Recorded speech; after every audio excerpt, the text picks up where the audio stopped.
Welcome to the Moon Baby Magic podcast, a space to honor women's rites of passage stories. From menarche to menopause, the initiations of womanhood all live within our wombs. Through our first bleed to our last, we come to know ourselves more deeply.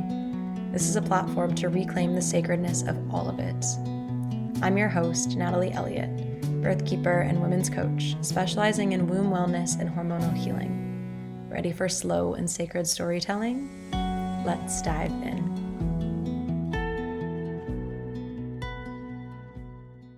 Good morning, women, or whatever time it is as you are listening to this podcast intro. For me, it is 8:19 a.m. on Saturday, July 21st. I am at a hostel in Lima, Peru, getting ready to jump on a flight. So you can see some background noise, and it's kind of funny feeling like a little bit nervous to record in such a public space, which I'll get into about like why that's an edge for me and how it's also kind of beautiful in a moment. But yeah, it's so important for us to be knowing where we are in time and space and where we are in our cycle. So me sharing what time it is, where I am, what day I'm on in my cycle is really grounding and brings me into my body in this present moment, which creates safety for the nervous system. And you'll hear in the beginning of the episode, I actually lead Madeline through, I lead every guest through this practice of coming into their body and at the end of the episode, bringing them back to their body, but I never record it. However, this is a really deep and soulful episode, and I think I already felt the call to do that. I mean, I know I did before we hit record because I knew that this episode would be really deep and it would be important to ground the women in their bodies. So you'll get to drop in that grounding exercise with Madeline and I in a moment. And that is such a core tenet of everything I do, is creating this safety in our nervous system, because coming home to our bodies requires safety. Our sex hormones like estrogen and progesterone and thyroid, they don't function optimally if we're in stress physiology. And so much can create stress physiology, even just being too much in the mind, dysregulated blood sugar, lack of sleep. I'll say I got a night where I didn't sleep well and I felt depressed the next day. And it took me a minute to be like, oh yeah, I didn't sleep. There's nothing wrong with me. And so optimizing these certain aspects of your health is so important. That's why I feel so passionately about supporting women to do this work.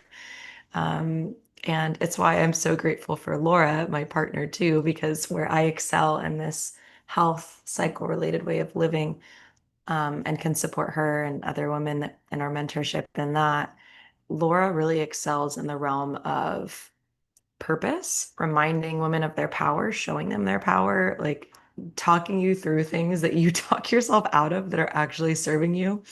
And that's part of this podcast that I wanted to say, of being a little uncomfortable recording here and being like, if I'm traveling, I can't do something, or we just launched this mentorship, Embodied Woman, and I'm like, well, I'm going to be traveling like this whole time. Like, is it going to be okay? And Laura is the first one to tell me, like, this is the life you love. You love to travel. You can create a business and a structure that works for you while you travel. You can do it. And so I've gotten out of my comfort zone and I've seen clients in cafes and I've recorded my Instagram stories in public. And we're launching this mentorship as I'm traveling through South and Central America. And it's just so beautiful that Laura is coaching me through this, because that is what she's offering in the Embodied Woman. So you're getting these one-on-one sessions with both me and Laura, and unlimited voice messaging in between to work through in the moment things. For example, when you're capping yourself at what is possible for you with your business and your service. And then you're getting these sessions with me to really work through these things in your health and in your body, and really this full package to design your life in a way that honors your cycle and allows you to expand. So we've already got a woman in, which we're so excited about, and she's also joining us at the retreat in November as well. And so that is really our dream, is to have women come with us on this 6-month journey through the Embodied Woman, because in the Embodied Woman, you're also getting a group portion. We have calls on the full and the new moon. We have this Telegram space for morning intention setting and playlists made by me. And if we get to know these women so deeply until the retreat, and then we have that retreat to go even deeper, and we already know you and you've already been on this path of expansion, the retreat gets to be this integration of it all. So, anyways, I'm really excited. I want more women to be coming on this journey with us and traveling to this beautiful country that I'm going to be so sad to leave today. So, yeah, this interview I recorded with Madeline was on Laura's property in Oxapampa, Peru. And we recorded a little bit later in the day, and so it got dark at the end. So if you're watching the video, you'll see my face slowly enter into darkness, which is kind of cool, actually. But I'm really excited to share this episode with you. Madeline is a dear friend of mine who I met when I lived in Ojai, and who we have deepened our connection through since I've been gone, really. We've gone on this deep sisterhood journey with voice messaging and supporting each other through some challenging experiences in the last year. And Madeline and I actually recorded this podcast episode when I was in North Carolina in October.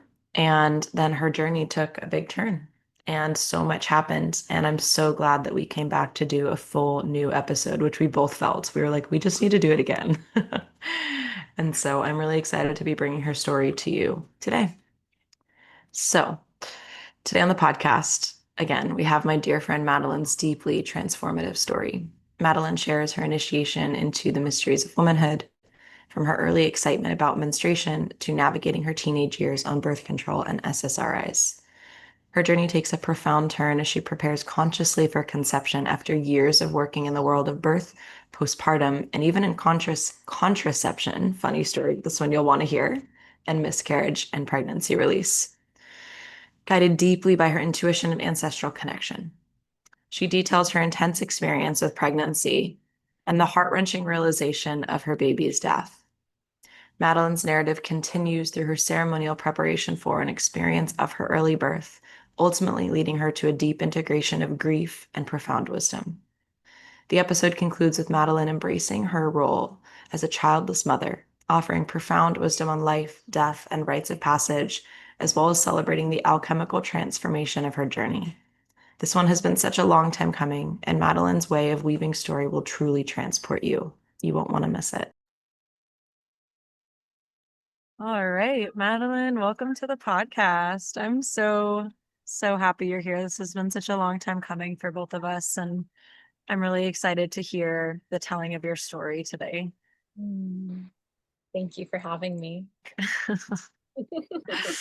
Yeah, and it's so interesting. I was just about to do our grounding before we hit record for anyone listening, and then I just kind of felt called to share this part of the process that I do with every guest that I interview so that anyone listening can drop into their bodies to receive the medicine of Madeline's story as well.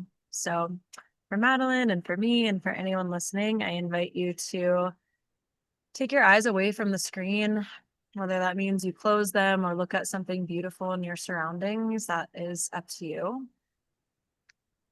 I'm here in the jungle of Peru, looking at the rainy, green mountainside, feeling my feet on the ground. And for you, maybe just naming where you are in time and space, if you're listening, or Madeline.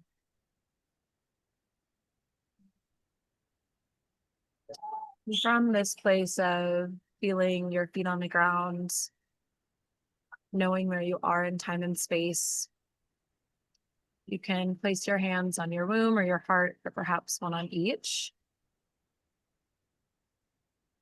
And taking just a moment to take a nice deep breath in through your nose, and out through your mouth.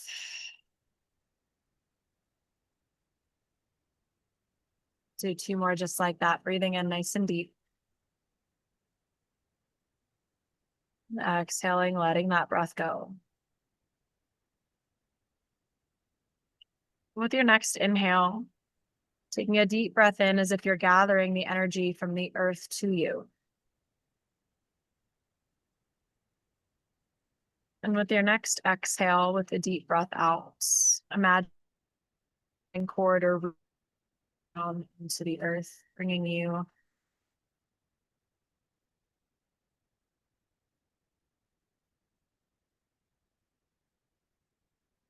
imagining that channel between you and the earth being your energy source as you inhale.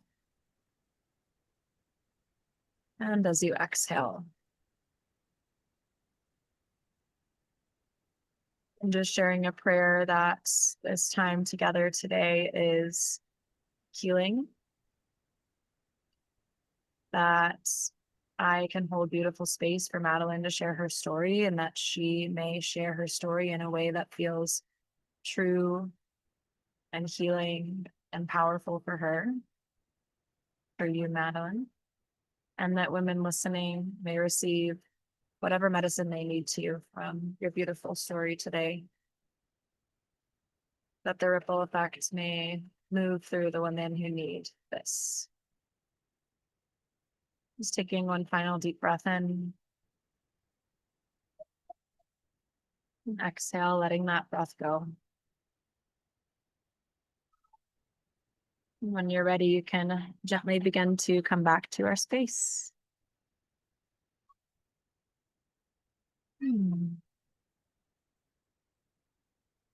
Thank you.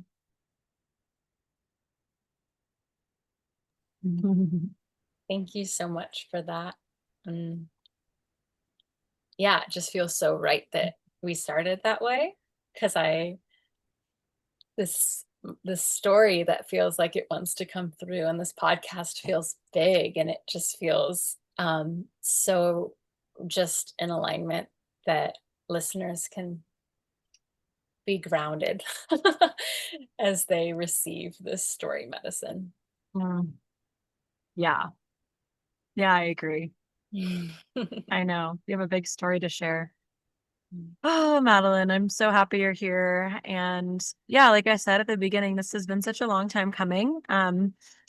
I do want to share a little bit about how we know each other in our relationship, because I feel like it's really sweet. So Madeline and I met at the farmer's market in Ojai, California, because I think there was like the farm did like Mama Tree did like a presentation on something at the farmer's market, this beautiful regenerative farm that Madeline works on. And I just like saw her and was like, I had just moved to the area, and I was like, I need to be her friend. And so I walked up and just introduced myself, and then we like ran into each other back and forth at different farmers markets and connected on birth and womb wisdom and organic food and nourishment and all of these things, and developed our relationship over time. I used to volunteer at the farm.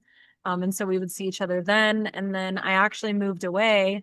And it's interesting because that's when our relationship like really blossomed, is like we started connecting over voice notes, like long voice note conversations, just like updating on each other's lives and what we've been moving through. And yeah, it's like I feel like I've walked alongside you in a lot of ways throughout this journey that you're going to share with us, and like had the beautiful blessing of being like part of your circle of support, and also being just someone who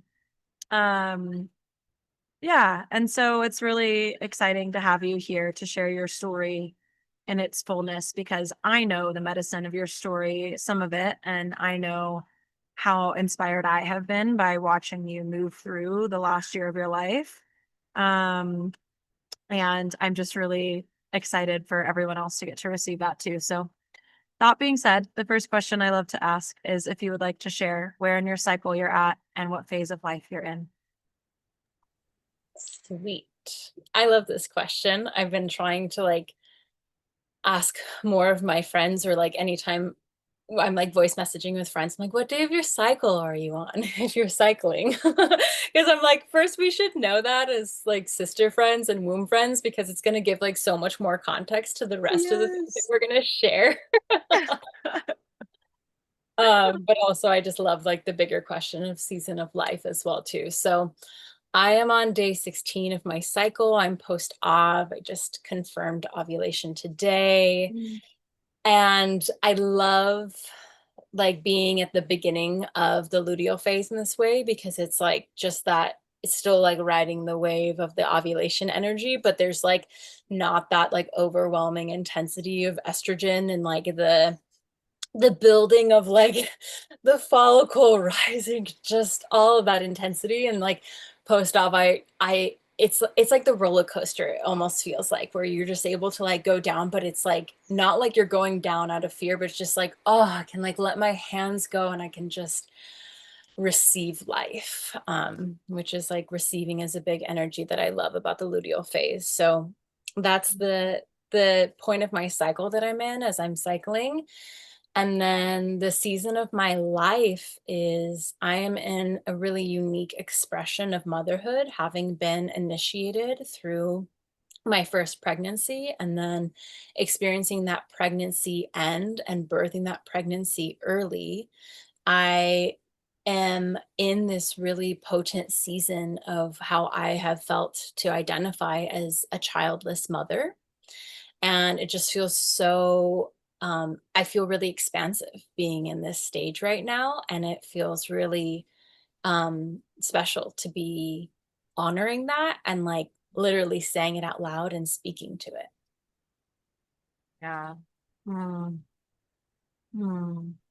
Yeah, I'm on day 12, pre-ovulation, lots of energy. Meeting each other on like the other ends of the roller coaster. Yeah. Yeah. And I was just thinking too about the luteal phase and how much I actually love that phase now. I hear you on the beginning of it.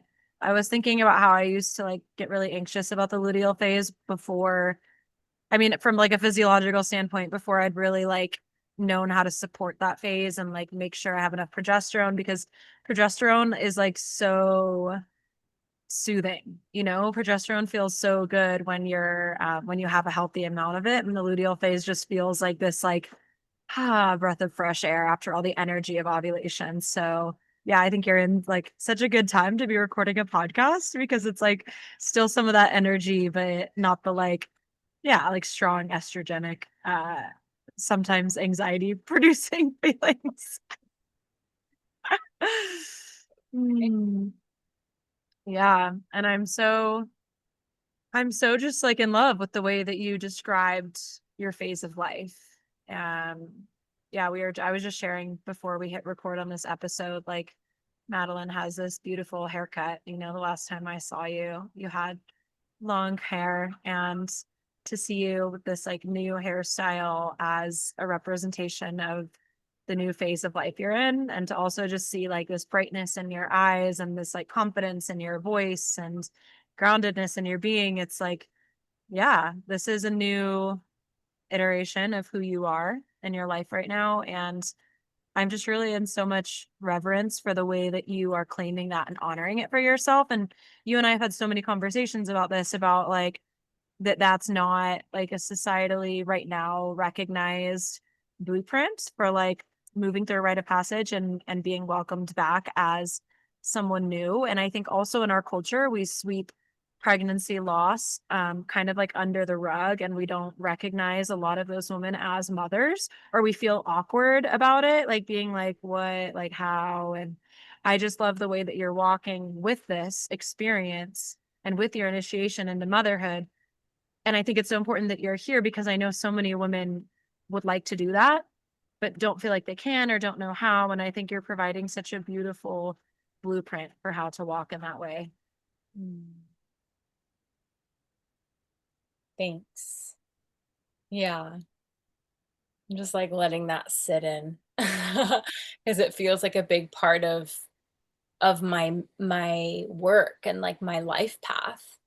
Um, because I've been studying pregnancy loss through miscarriage and also pregnancy release through abortion for over 6 years.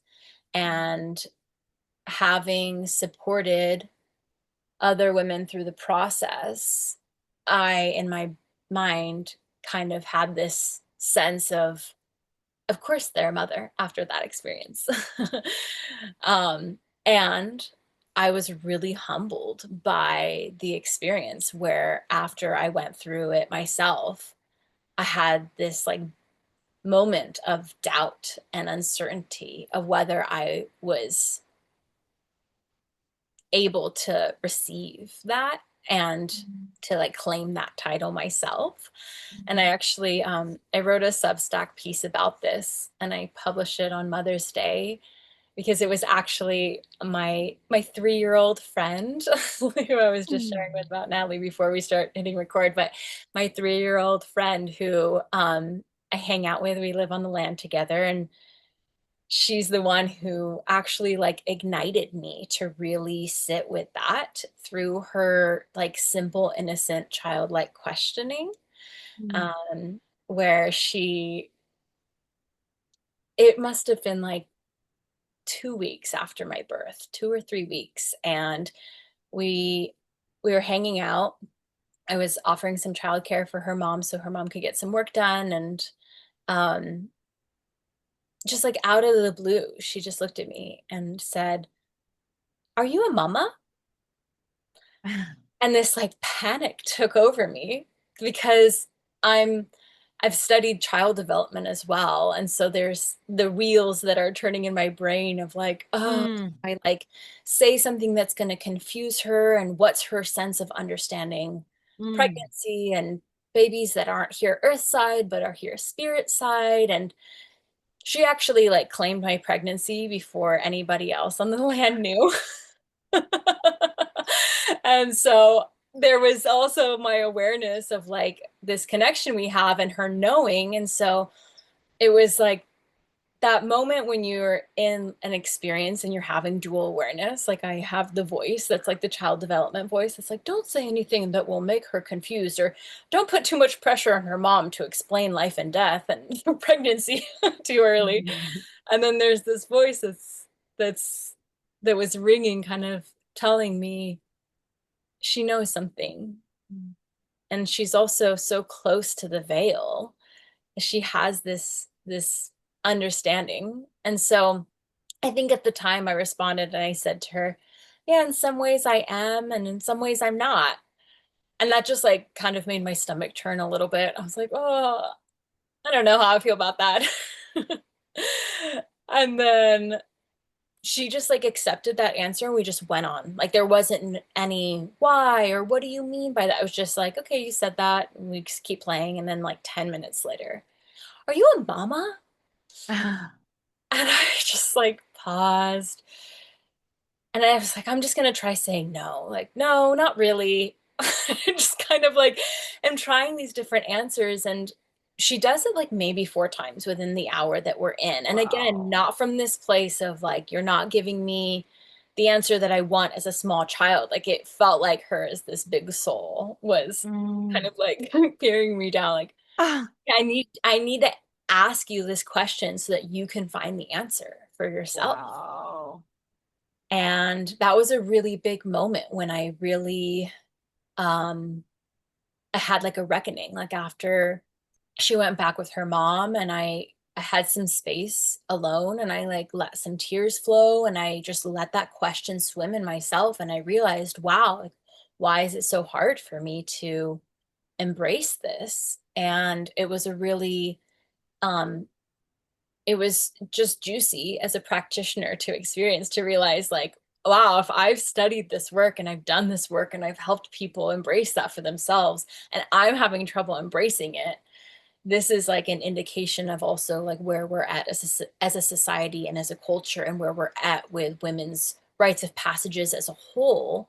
And this is a moment where I'm tasting and dipping my toe into a cultural paradigm, and I'm also being invited into, how do I want to change that? Because it didn't feel right in my body to say, no, I wasn't a mother. And so, yeah, from there, it was about fully claiming it and embracing it. Wow. I love that reflection of like, it wasn't a little child not getting the answer she wanted. It was like the bigger soul part of her, like igniting a question within you. Like, I love that framework of it because, yeah, like the children are so close to the veil, especially the little ones. Like, their souls are big. Um, wow. I love that story. Thank you for sharing that. Yeah, it's kind of like jumping ahead of the story in some ways, but it felt actually like a really sweet way to just name it. Yeah, no, it's perfect. Little teaser for what's to come. Yeah, let's go to the beginning though. I often ask women about their menarche, about their first bleed as like the first initiation into the blood mysteries. So I would really love to hear what that experience was like for you. Mm. Ooh, I just felt this like wave of tingles move through my body as you said that. Because I love going back to the time before I bled in that like hovering space of Mm, excitement. Like I was a really excited girl who wanted to bleed. mm, And when I think about that and I try to contextualize it, like there's actually not that much context for that because the women in my life and in my family didn't very obviously demonstrate like an excitement or love or enjoyment of their bleeds. mm, Um, and I had known about bleeding and had gotten like the sex talk. mm. um, but there was something that was like inside of my core, which I think even like ties back to that story of like who are we as these big souls and like when Mm. do we just know something in our body because like our soul knows it. And yeah, I remember being in school and like my friends around me were starting to bleed, and when it would happen I would just like, wow, they're so cool. Like I would think that they were so cool. And I wouldn't even say that I was jealous, but I was just like, cool. Like, when is that going to happen for me? And Mm. I remember having a lot of fluid before because, of course, we ovulate before we bleed, and Yeah. that happens for our menarche. And so, like, I started producing fertile cervical fluid, Oh my which, gosh, you remember that? oh, yeah. Wow. Well, because I remember sitting in school and feeling liquid come out of my vaginal opening. And I thought, oh, this is it. I need to go to the bathroom. And I like, teacher, I've got to go. Literally like ran middle school, like ran to the bathroom. And I remember pulling down my underwear and seeing like lotiony white fertile fluid and thinking, oh, I Wow. thought it was supposed to be red.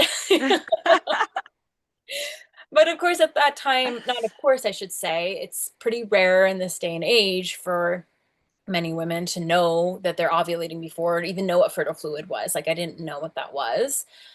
And my mom just gave me like panty liners because she was like, Mm. oh, this is like it's discharge. Here's a panty liner. But I was Mm. like, oh, but I want like to wear a pad because I want to eat. Like I was like, okay, the panty liners are one thing, but and I was like straight up the girl who like in sex ed they like give you pads, but like hold on to these for when it's time. Like I was the person who like went home and like opened the pad and like put it on and like did a practice run of, like how does this You are so feel? cute. Like I'm like I was just obsessed with preparing. So This is like clearly like foreshadowing to what you're going to be doing with your life, even as yeah, a little girl. like always preparing. Yeah. So when I remember like using them and being like, oh, I'm actually going to need to buy some when I need it because I used my practice ones. Um, and then I really remember the day where I lived I slept on a loft bed in my home, and I climbed down from my bed in the morning to get ready for school, and like gravity kicked in and just like bright red blood started slowly trickling down my inner thighs.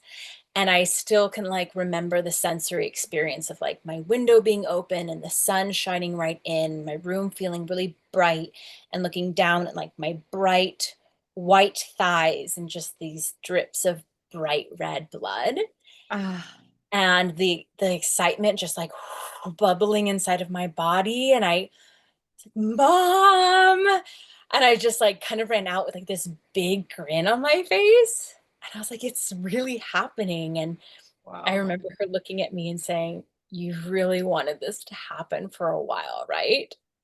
And I like caught myself. I remember thinking like, oh, don't like, of course I'm like a pubescent teenager. And I'm like kind of like, don't make her think that you're like excited. I was like, no, I just wanted to tell you. You know, like trying to play it cool. Play it cool, like, Yeah, totally. exactly. And also, it's important to say, like, I have an older brother and a younger brother. So I'm the only Mm. daughter and I'm the only girl in the household. And so also this was like a moment for me where I wasn't surrounded by really close siblings who were also going through this. Yeah. Um, yeah, and I could just taste it. It's like I'm sipping on a warm beverage right now to think about that Oh. moment, because it was so big for me, and I Mm. really feel like that was a really big indication of my soul path as well, because I recently read something that said we should stop looking at Menarche as a woman's initiation into womanhood or a girl's initiation into womanhood, because like she's still a really early teenager potentially. She's not like a woman yet. And when I heard that, it kind of said, it hit a few different chords, because I think for me at that time, I really was like, that's what women do. I like saw it as that. Yeah. And I'm feeling into it because culturally now we live longer. Typically, like throughout human evolution, like when a girl would start her menarche, like she could potentially get pregnant and carry children within that time frame or a few years shortly after, whereas now we have such an extended maiden phase. And so when I Yeah. sat with it, I thought, oh, actually a menarche is like the celebration of fertility. Maybe it's not just Mm. like from girl to woman, because that's a really big leap, but it's like a Mm. girl stepping into her cycle that indicates that she is now fertile. And so when I think back into that time, I'm like, yeah, because like a part of my soul essence was just really excited to swim in the fertile waters Mm. and to be there. Mm. Wow. I love that story so much. I know we recorded an iteration of this podcast last fall, or yeah, it was last fall. And I don't remember the cuteness of like that story of like, I do remember that you said you were excited. Mhm. And I love that. I think actually a lot of us were like a little excited but afraid to admit it. And I love like that you remember the sensory experience of like stepping down in the bright room and like the way that you describe like the red blood on your white skin like that. That's like, I don't know, that's pretty magical to have that sensory of a memory and the experience of it. And that's an interesting thread too on like entering into womanhood, because you're right, like culturally it is a little different now. We're not like being sent off to be married and have kids when we're 13 years old. Um, and also there is this like responsibility that comes with entering into your fertility that like is more than you had before then. Like it's when you're a girl and carefree and you can play and maybe even you have similar friendships with boys as you do with other girls because there's not that much difference yet. And then you move into this space of like you're in your cycle and you're fertile. And like you said, part of your soul blueprint comes online and there's this excitement and this newness and yeah, like a threshold moment into womanhood almost. Yeah, Yeah. I'm gonna have to sit with that more, but I love the reflection. Yeah. And I wish that I had, like when you're describing the excitement or reflecting it back, like I wish that it had continued that way for me. But I think I wasn't necessarily like I didn't have a menarche ceremony. It was kind of like my mom, I think, did the absolute best that she could, and that and met me met me in my pretending to hide my excitement with as much love as she could as well. And I think it was kind of like, then you just go about your life now that that is there, and you just learn how to weave it into your life, and you add these care products, and yeah, you might not feel well and things like that, but less of the like over and energetic components of it. And so I can't remember when at some point it transitioned for me, but like there was a clear moment where I like I can remember that excitement and the visceral sensation of the initial one. And then I can remember where I was laying in bed cramping with a huge pad on and thinking, oh, I hate this. And I just wish this wasn't happening. And maybe this is God's curse to women. And you know, like Oh. that complete opposite where like my excitement just got squelched. And I do sit in moments of curiosity around like what would have been the case had my excitement been cultivated and I had been like more body literacy practices and ceremony would have been woven in. Would my body have not like gone through this like, or would my mind even have taken me through the journey of like seeing this as a punishment?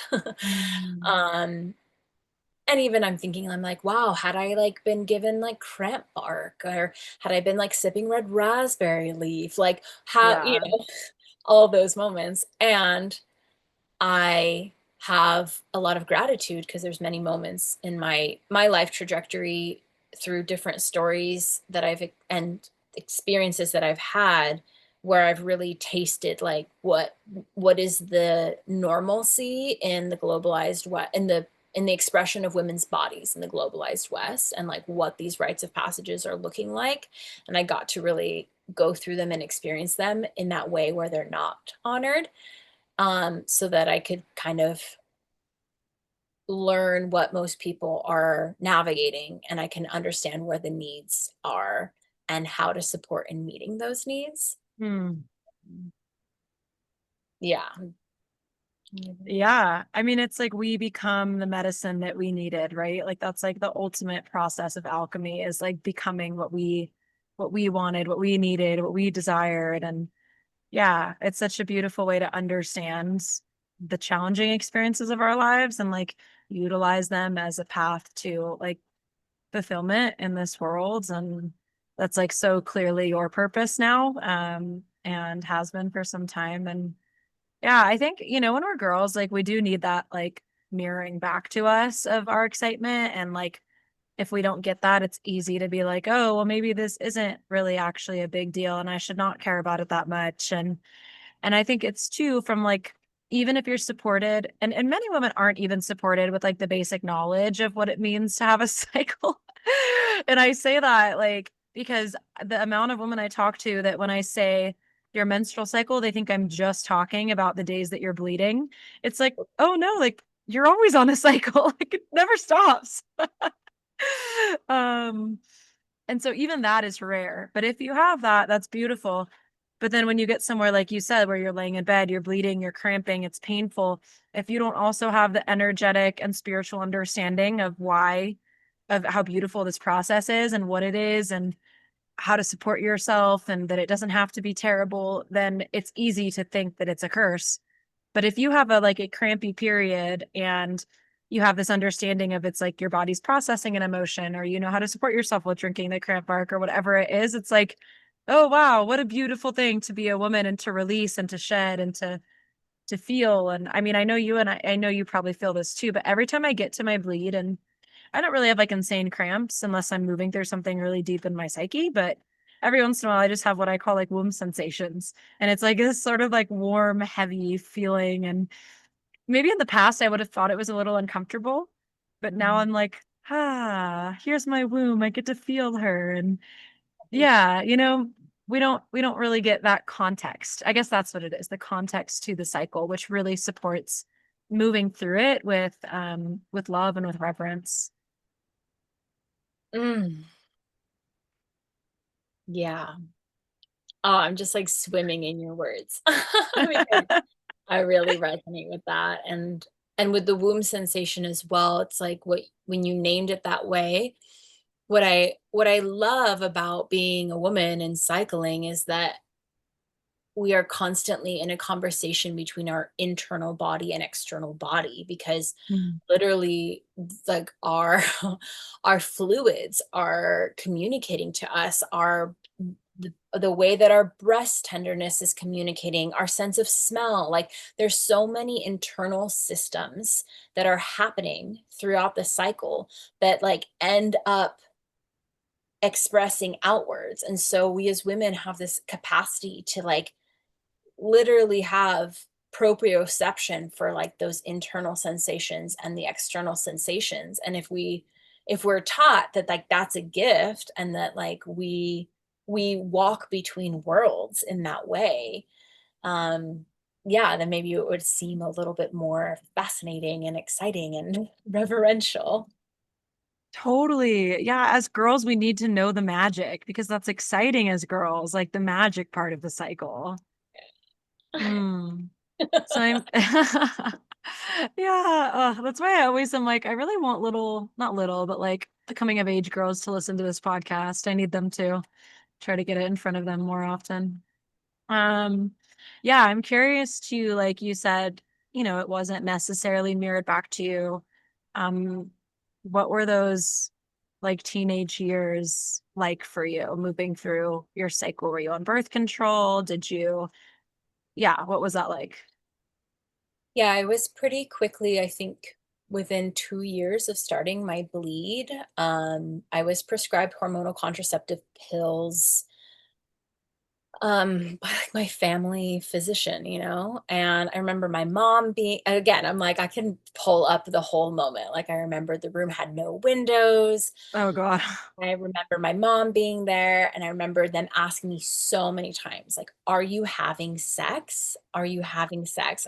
And I kept saying no. And I feel like I was in there because of like acne and mood swings. I'm like, Mm. those who aren't watching, I'm like, big air quotes, mood swings. Like, well, what do you feel? Well, right before I bleed, I just feel really depressed. And they're like, okay, so you have acne and you have PMS and you have cramps. Well, the pill would be really great for you. And I think I remember even like looking at my mom because it felt at that time like that they kept asking, "Are you having sex?" No, I'm not having sex. At that time, I wasn't. Truly, I Yeah. wasn't lying to them, but I think they always think we're lying to them. And it felt significant in that way because if I had always also associated the pill to sex. And Yeah. so this idea of being prescribed it before I was being physically intimate in that way kind of felt like I was being initiated into it without really, Mm. and I remember feeling this kind of edge of looking at my mom like, I'm going to be on this thing that like women who have sex are on. You know? And I can't really remember for sure, but I feel like my mom agreed, like, "Oh, okay, well, if that's gonna help, then that's gonna help." Or these other things in her life. If it's gonna help her acne and if it's gonna help her period pain and all that. So yeah, I was prescribed the pill when I was, I think 14 and a half. And then I got off of it when I was 21. And Mm. so I was on the pill for about 7 years, and so, like, all of my time of development into womanhood was staunched by Yeah. not ovulating, and was when I look back also, like, there was just a lot of energy of suppression that I think comes with the pill, and I mean, literally, because it suppresses Yeah. ovulation. Yeah. And I think what comes with the energy of suppression also comes like intensity because whatever's being suppressed is trying to express, but it can't. Mm. So it's just this Mm. like this this lung that can't fully inhale and can't fully exhale and is just Mm. trying to. And I that's how I would feel, that's how I feel like my teenage years were. Um I also will name that I was on SSRI antidepressants at the same exact time as well. So I was having like that double layer of suppression because I was Whoa. not just having ovulation suppression, I was having pretty intense neurotransmitter suppression, because SSRIs work by literally like plugging up the neurotransmitters in our body that like receive the synapses of serotonin. And so just think about like how much stagnation was happening inside of me at a time when there was like Mm. so much evolution. I mean, my skin was growing, my boobs were growing, my, all this development is happening, and yet the like internal workings of that development couldn't happen because the significant component of my cycle, ovulation, wasn't happening, and my emotional expression felt goopy from the medication. Mm. Wow.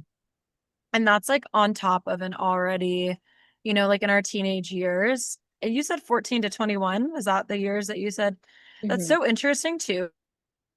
In traditional Chinese medicine, my mentor Kristen Hauser always talks about this, that like our cycles of Jing are 7 years. And so that's so interesting that like you had a whole cycle of Jing on birth control. And that's like and for anyone listening, Jing is sort of like your essence. Yeah, your like soul core essence.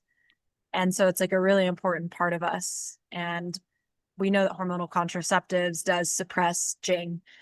And so it's really interesting that you were on that for 7 years. And then, yeah, I'm excited to hear like the coming off of it story, because I'm sure that's interesting. But yes, it's all the teenage years. That time is already such a time of like emotional, like learning how to be an emotionally regulated human being.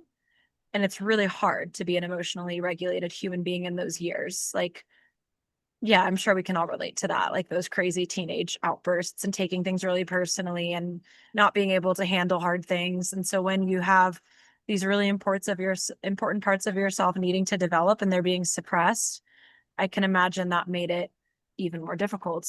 And yeah, it almost just feels like this pathologization of being a developing human being, because this like I get really depressed before my period. It's like, well, yeah, like you're not supposed to be in the same energy as ovulation the whole month. We know that. And as a young girl, like I think we all have to learn how to ride the waves of our cycle instead of just having something sort of take it over for us.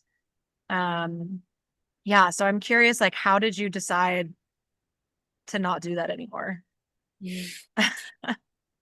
Well, like lots of moments in my life, my body like went to a threshold of intensity that couldn't kind of be matched anymore. So Yeah.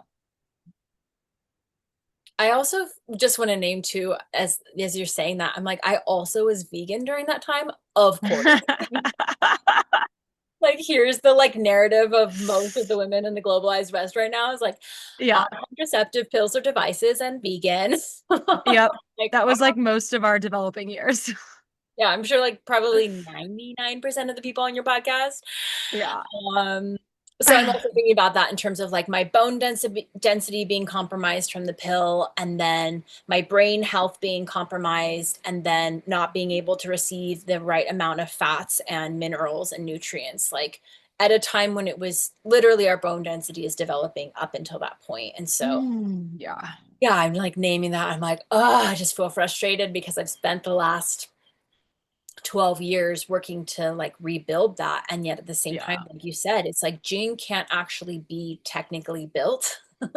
It is like the life force that is passed down to us and within us. And yet I also believe in the alchemy of transformation being generative for life force energy, Yeah. so Yeah. just breathing spaciousness into that. Yes, absolutely.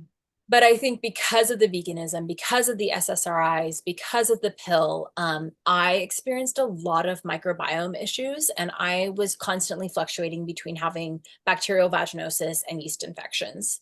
And then on top of it, I'm learning how to be sexually intimate and not realizing how sensitive I am. Like, I was really sensitive to name brand synthetic condoms that have all that nasty synthetic lube on them and all of that. No idea how much that's just wrecking havoc to my vaginal Yeah. ecology.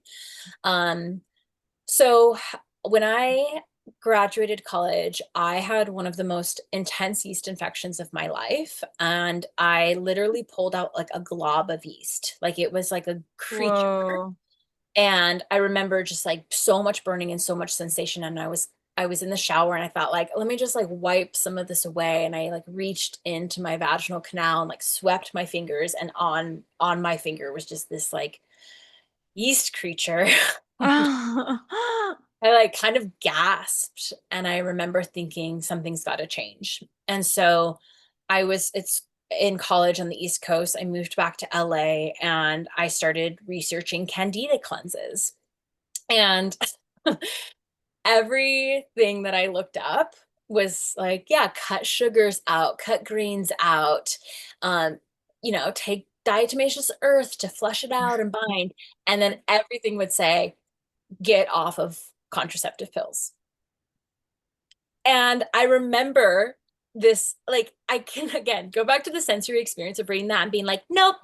Like everything else. I was eating, literally chewing raw garlic. I was making like sunflower seed celery smoothies, like going to the craziest extremes, but like would not get off of the pill Because we until want like the quick fixes, right? We don't want to look at what's actually causing it. We just want to like, yeah, quickly fix the problem as if that was actually possible. totally. And at that time in my life, like I was pretty sexually active. And I remember thinking, like, this is really helping me not get pregnant. So Yeah. why would I get rid of this thing if it's helping me not get pregnant? It's so helpful, quote unquote. So helpful. But at a certain point, I think after like 2 or 3 months of doing the candida cleanse, like things weren't changing that much. And I remember thinking, let me stop this and see what happens. And pretty instantly, like the cycle, I feel like after I got off the pill, so much of my system regulated. I stopped having pretty like severe candida issues. And I also remember just like having a psychological shift, which was, says a lot considering that I was still on the SSRIs. But I think the process of just ovulating in and of itself really started to wake me up. And at that Yeah. time, I was working in the film industry. I was really unhappy. And I remember thinking, like, I have more to do in life. And it was everything just kept getting more and more uncomfortable until I started to just break out of the normal paradigm of this false notion of success in our culture. And it was like coming off of the pill and cycling again and being able to let my body no longer let my womb no longer be suppressed by that, and to come back into relationship with my blood too. It really allowed me to orient to my life path and like what I'm here to do. I I love that about the cycle, like waking you up and reorienting you to your life path. I have been thinking about that so much lately. I don't know when this episode is going to come out, so this might have already started, but my business partner Laura and I are like in the process of launching this like course, more like a mentorship. And it's all about like how to actualize your life purpose by like connecting with your womb. Because for me, it's like your womb, when you're connected with your womb, when you're not on hormonal contraceptives, when you're in tune with your cycle, when you have a relationship with your cycle and your womb, you can't live a life that you don't feel aligned with. Like it's just actually impossible. Like your body is like, will scream at you, or it'll be like really uncomfortable. Like you just actually can't. Um, and I've had this conversation with a lot of women about like free will in that lens. And I'm doing air quotes on free will. And I'm like, sometimes I think about it. I might have said this to you before, but sometimes I think about it and I'm like, yeah, I could go get a 9 to 5 and eat fast food and stay up and not honor my bleed and push through it. But like at what cost? And it's like, yeah, I hear that story from so many women. They get off hormonal contraceptives and they leave the job. They break up with the toxic boyfriend. They start taking care of themselves. They become an entrepreneur and build a business. They like, it's like all of these amazing things. And so I'm just like, I love that part of your story. And I'm also like, well, yeah, of course that's what happened.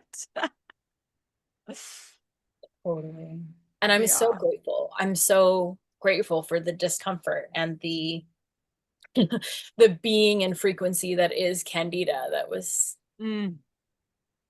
igniting me to make that change, because I really feel like had that not happened, I probably would have stayed in that career, and I would have gone a much longer time and felt like I couldn't leave. Like at that time I could easily leave. Like I was hours away from being in the union, but like I wasn't in the union yet. It was so much easier for me to get out. Wow. And yeah, after that, I had like a lot of soul exploration time. I did a lot of random jobs and found my way into the world and of healing modalities, and also found myself in a group of folks who were weaving in spiritual practices to social activism work.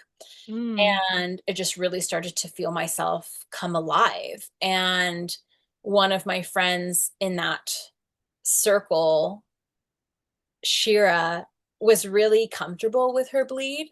And I remember enjoying the way that she kind of oriented to like this playfulness, or like, oh, it's really intense, but it just feels good to bleed. And it really inspired me. And from that moment, I really started to come back into relationship with my menstruation. And at that point, I remember saying, yeah, like menstrual cycle, or like my cycle, like just my bleeding time. Yeah. And I remember at some point just becoming kind of like obsessed with how I could orient my life around my bleed. And like it started to like what I thought lived cyclically, but was just like everything was focused around my bleed. And then at some point, I would like my bleed would come a little bit early, what felt like early, or come a little bit later. It wasn't, following the calendar rule, or wasn't following the moon phases. And I remember getting frustrated and thinking like, there's got to be a way that I could like better prepare my life. Because I was trying so hard to prepare my life for my bleed, but if it would come outside of the time I thought, like I wouldn't be fully prepared. Yeah. And I also remember thinking like, well, what's happening during all the other phases of my cycle? Yes. What's happening all the other time is just like I bleed, and then I go about my life, and then I bleed. And I remember thinking there's something else going on. And that's what really piqued my interest to start to explore cyclical living with each phase of the cycle, and really honoring and getting to know what was happening for me, and happening in the world around me, and how I related to people, and how I also could get to know like more clearly expect my bleed based off of understanding where I ovulated. And yeah, once I started to really orient to that is when I started to weave into birth work. I started doing postpartum nutrition. I attended the first birth of my friend Shira, actually. Oh, wow. Yeah. And she's like the igniter. I love it. And I started to sit at the feet of a traditional midwife in my community, and a dear sister of mine who started to just imbue me with womb wisdom as I cared for her. She has a chronic illness. And so at the time I was juicing for her and cooking for her. And while we would sit in her kitchen and she would lay down and I would cook and wash her dishes, she just really took me under her wing. Her name is Meadow. And she just took me under her wing and really guided me into embracing the womb path that I was already starting to be so ignited by, and so in love with, and so excited by. But she really helped to like weave it into also an embodiment practice for me, because I think, especially at that time, like I said, I got into healing practices and modalities, and that was a lot of like energy work and a lot of crystal healing and a lot of meditation where we'd go like up and out of our bodies. And so I was doing a lot of work in the etheric realms. And I was getting really skilled at like psychic development work through energetic protections and boundaries. But like I was going barefoot while I was bleeding, and I was eating raw salads while I was bleeding and things like that, you know? And she really helped me to like slowly start the process of bringing it into my body, and seeing my vessel of my body and my womb as the alchemical container where all of that energy can move and then can be applied to my work, like external work in the world around me, versus just like trapped in the ethers above. Ooh, wow. It's so interesting to hear where you've been, because the woman who I met is like wrapped up in her scarf and hat and coat, eating chicken hearts at the farmer's market in the winter. You know, like I remember that moment. Yeah. I think a lot of us can relate. A lot of women listening can probably relate to being in the ethers on their spiritual journey, and maybe then descending into the womb. I think it's like a really common part of the path. And I think it's perhaps because like our culture spiritually leans a little towards like more of like a masculine spiritual lens. And we're still like creating the blueprint for what like goddess spirituality and feminine spirituality looks like in a modern culture, and like remembering that as women. And I think that the way we're remembering it, which is why I love your story so much, is like through other women's stories, like other women activating each other. And so I love hearing the like different women that activated you along your journey. And I also love that like the voice of your womb was so loud. It's like you have such a strong, your soul has such a strong connection to that, that it's like, it seems like you were just magnetizing these women and these experiences and like having these knowings of like what your next step was along the journey. And yeah, it's really inspiring for me to hear that. Thanks for reflecting it back that way, because I think that's the other thing is, when I actually think of the trajectory of my life, I feel like I've been really guided. And I felt a lot of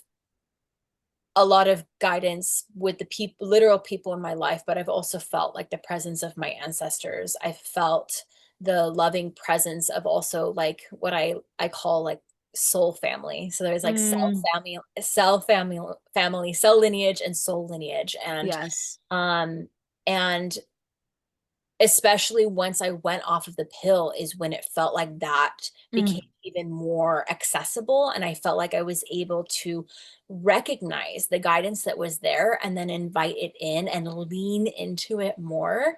And truly the particularly the women in my life that have mentored me and have taught me really were the the lights through the tunnel that I was walking through, lots of moments of uncertainty and overwhelm and yeah, just times of feeling so lost and feeling like I was holding mm, a lot and I didn't know how to hold it or what to do with it when holding it. And they were mirrors and teachers that really um showed me the way. mm. Yeah, And I love that because it's also almost like you got what you needed to receive at your menarche, like that, like reflecting back, that someone to hold you through the experience, to remind you that it's okay in the moments that you were unsure, afraid. Like it's so cool to me how our rites of passage can sort of build upon each other in that way. absolutely. Yeah. And Mm. that, I mean, as you said that, that reminds me actually, I had I had moved and I remember moved homes, and this one time Meadow telling me, you're in a new home now. You should introduce yourself to the space and also like build some Mm. protection. And she said, what I recommend doing is building a medicine wheel with your blood. So take your blood and go out to the plot of land that you're on and offer your blood in the four directions and Wow. introduce yourself there and then see your blood building like this protection around. And up until that point, also, I think once I went off of the pill, I started using a menstrual cup, or maybe it was even before, but like I had been using a menstrual cup for a while. I didn't really ever, I used tampons a lot when I was a teenager, but I didn't really like them and I didn't resonate with the like, because all I knew was those super scented always pads. You know, there's no, like at that time, this was like 15 years ago, there weren't like organic cotton pads Yeah.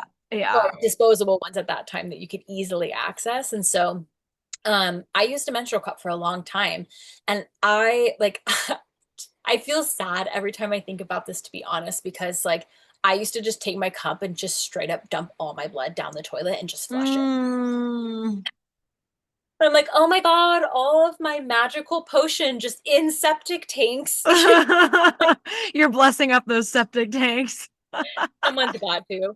Uh, but like at that point, like I hadn't really been offering my blood to the earth. And so that felt like a really exciting moment for me to also feel that part of me go back into the soil. And again, it was like I dropped deeper down into my body. And at that time, I had been doing, like I said, a lot of experiences of connecting to the crystals and connecting to ascended masters and meditating and all of that and listening to earth through crystals. But when I started offering my blood to the earth, it was like it was like I opened up the channel of communication between the two of us. And it was like she just started to speak directly to me. And I started to be able to intuitively communicate with the plants around me. I started to intuitively connect to animals, and trees started like sending me messages that I was supposed to share with other people. And like everything started to light up inside of me. And again, all those skills that I thought I was developing in the etheric realm started to come into my body. And I embraced myself as this child of earth. And I became um, passionate about not only how I could just be an intuitive connection, but how I could also steward the earth that I was caring for. Because, of course, the messages weren't like, hey, life is so great. The plants were like, hey, you need to make medicine with me. Or the earth was telling me about how much extraction was happening and how much she needed offerings being brought back to her for replenishment and regeneration. And I was talking to trees and I was like, I don't even know what kind of tree you are. And so Oh. I I I moved into a home. This was and then another move. I moved into a home with an incredible group of people who were all studying permaculture, or they were, particularly two of them were native plant specialists. Mm. And so I got to like plant my first rosemary plant, and I got to learn how to prune, and I got to learn how to make tinctures. And they just like took me in, and became part of the garden with them. And Mm. we converted a backyard into a native plant restoration site and a seed bank Wow. and a food forest. Wow. And I offered my blood to all the beings. Yes. They were fed with my blood. I love the connection you make between like coming home to your womb and your body and the connection that that brought you to the earth, because I really feel that connection quite deeply too, that it's like when we come home to our cycles and see our bodies and our wombs as like our deepest spiritual practice, we remember that we are earth, like we are moving through the same creation cycles as earth. And like I think tending to our bodies and tending to the earth tend to go hand in hand. And so I just love the way that you bring that together. Mm. Yeah. And again, it was kind of like inevitable. And Yeah. also anytime that in that since that time, anytime I've not honored that, I get sick, I'm Mm. unwell, I injure myself, I almost step on a rattlesnake. Like Oof. they are so communicative Yeah. and literally invite me into presence and relationship. The plants, the animals, the seasons, the elements, like they just, like you said, I feel like I sometimes don't have a choice, and yet Yeah, I would not choose any other way. exactly. Mm. Yeah. Well, Madeline, I want to get to like your conception and pregnancy and journey. But I'm curious, like, if you want to bridge the gap between this time we're talking about and that at all, like what you want to share about that time. Totally. Well, I'll say that all around that time is when I was studying. I was studying postpartum nutrition. I had just attended my first birth. I started studying birth work and excuse me, I took a full spectrum doula training. And Mm, within that training, there was information about abortion and miscarriage. And I remember like my body would just magnetize towards those topics of like, mm, I have to learn these. And wow. around the same time, I also, I love this story because I found Samantha Zipporah's work because she had a miscarriage and abortion support course. So I again was like, I have to study this. And another course that she had, I thought was conscious conception. And I remember thinking, yeah, I really, especially attending birth, I would thought, oh, it's time for me to start preparing for a conscious conception. It's about the class, full cognitive dissonance. A month later, I opened it and the class is conscious contraception. It was like, yeah, in order to learn conscious conception, you actually need to learn conscious contraception. Yeah. And so I just went full into the realm. And for context, this was 2019 and 2020. And so Mm, as the COVID situation started to unfold, I stepped back from my postpartum care work because I was doing a lot of that in person, and same thing with mm, birth work.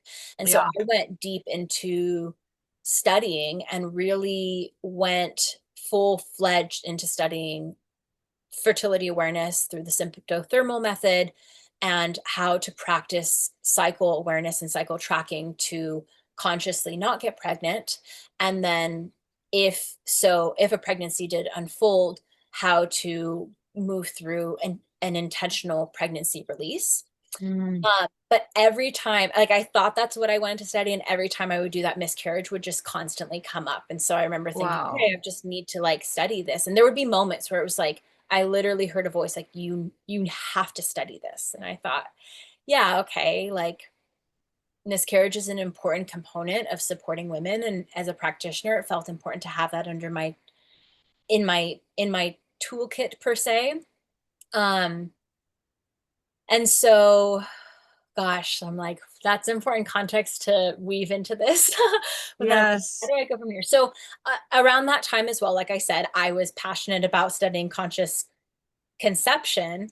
And it really in wanting to have a conscious conception, I realized I needed to be preparing my body for that. And so I really around that time is when I took my preconception practice to like a whole nother level. Because for me, I considered when I started preconception actually the moment that I decided to get off of the antidepressants. So Wow. I had heard that the antidepressants travel through breast milk.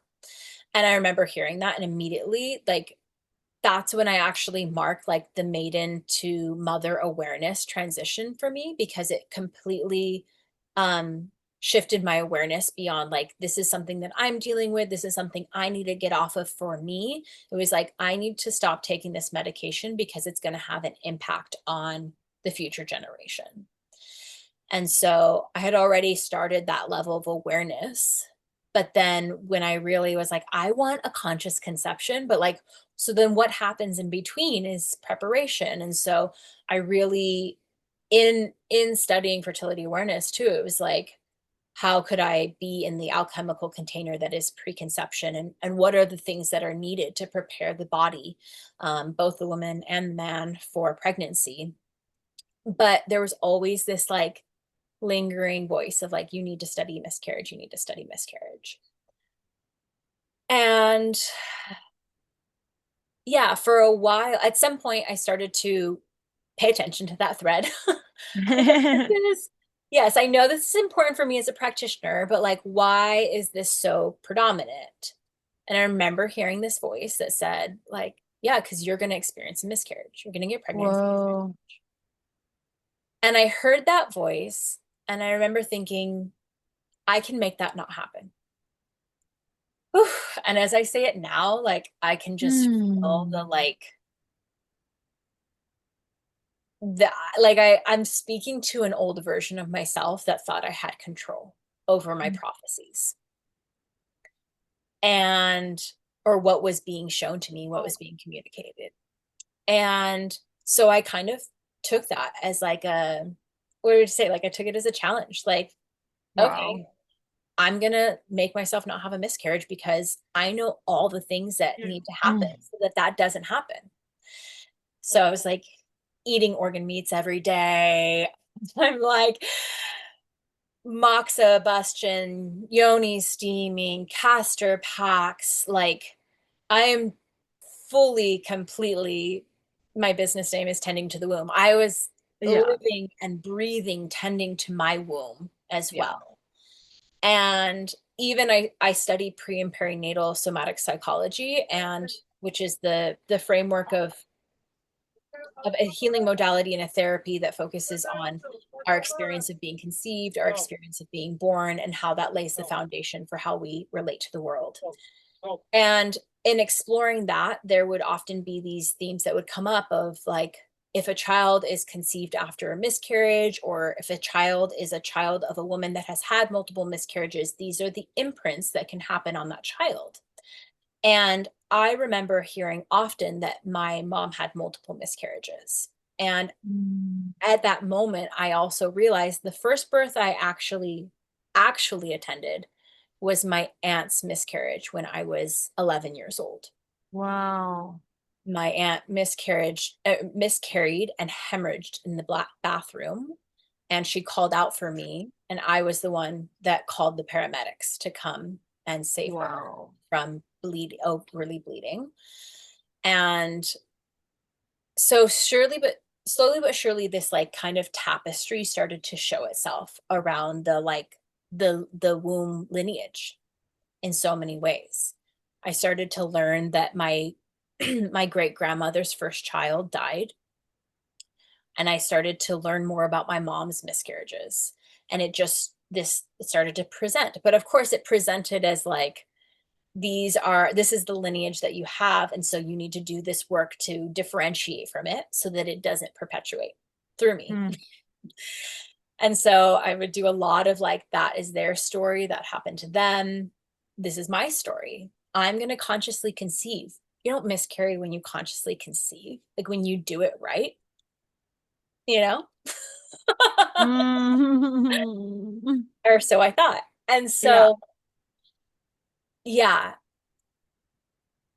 so my husband and I went through our union. We got married with the entire framework of it as a rite of passage into parenthood, Wow. which is a whole nother story in and of itself. But a lot of that was guided because I've actually been communicating with the spirit of my firstborn child since I started my Menarche. She's been coming to me through visions and through dreams, which like goes back to like the magic of it. It's like Yes. future babies will talk to you when you first start your period. Like, yeah, let's tell the girls Yeah, that. exactly. No big deal. It's possible. And for me, it was. She would come to me a lot through dreams. And I also feel like she was one of those beings that I spoke to that was guiding my process and bringing people into my life to support along the way. And so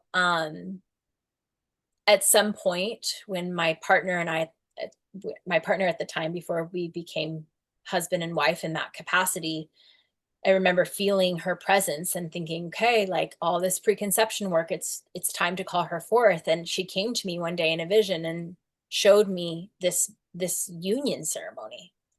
And she said, I need you to get married before I come through. And mind you, at this time, my parents are getting divorced. And I'm like, and many of us, I'm sure, can relate. Like, marriage has felt complicated in the current dynamics of society of like how many marriages stay together and weaving the government into our relationship and all those things. And so I remember thinking like, yeah, I'm not going to do that. And my partner and I had always kind of like, we're not going to officially get married. but she kept showing these visions over and over. And then my ancestors started coming and showing this vision, like, you have to do this for the bloodline. And so in my research, I really questioned a lot of marriage. I was like, okay, we're going to do this, but like, what are we going to do? Because I'm not going to do the like classic wedding that everyone does. Like, something about this feels different. And I started to look into the etymology of the word wedding. And I started to see that the word wedding is a Norse word that meant to make a bet. And I remember thinking, oh, yeah, like this isn't, I'm not making a bet on this. This isn't like a bet, this is going to work out. And so I'm like, what's the etymology of marriage? Okay, marriage comes from matrimony. Okay, what does matrimony mean? And literally the definition of matrimony means to make a woman a mother. Whoa. And it just clicked in that moment. It was like, again, like the external world and internal world met of like, oh yeah, that's why you're telling me to do this, is because this is the beginning of the ignition of the rite of passage into motherhood and fatherhood. And so we had this incredible ceremony where we like told a lot of people, like, this is what we're doing. We are, yes, you see us, we're getting married. I know you think it's really cute, and it is cute. And also, like, we are doing this to prepare for bringing in the next generation. Wow. And that point was 3 months, was like, again, go back to Madeline, who's preparing. I'm like, okay, because I live partially outside and I live with the elements, it's best to birth in spring. So I should conceive in late July, August, so that I birth in spring. And so like our union ceremony happened, and I was like, that's 3 months prior to when we conceive, which physiologically is actually when an ovum begins preparing in a follicle for ovulation. So an ovum begins that process of maturation in a follicle, and then 3 months later, that same ovum is what ovulates. Yes, yes. And so there was like, okay, the ceremony is like inoculating this ovum, and we're going to go into the 3 months, and 3 months are like these potent moments of like the prime preconception. It's like, you know, and I just kept calling it the preconception portal. And then we entered the conception portal, and yeah, this feels like a big part of the story. Yeah. So I live on land where we were raising animals for meat. And I've been part of harvesting animals for meat in different ways leading up into that time. And so I had agreed to support in this system of chickens and ducks. And as it had it, the two other people that I was in that process with were unable to process them fully. And so I ended up processing, which is the process of murdering. I like to say, I'm like, killing an animal and then butchering them. I processed, I think, 20 ducks and 45 chickens within like a month and a half time frame, all during my conception portal. Wow. Which was really challenging for me in lots of ways, because how I relate at that time too, even, and now I relate to death as a sacred act of the cycle of life. And so I was very cognizant of being in ceremony and prayer and acknowledging these lives that I was engaging with, and inviting these spirits that were in the bodies of these animals to leave their bodies as I was working with their bodies.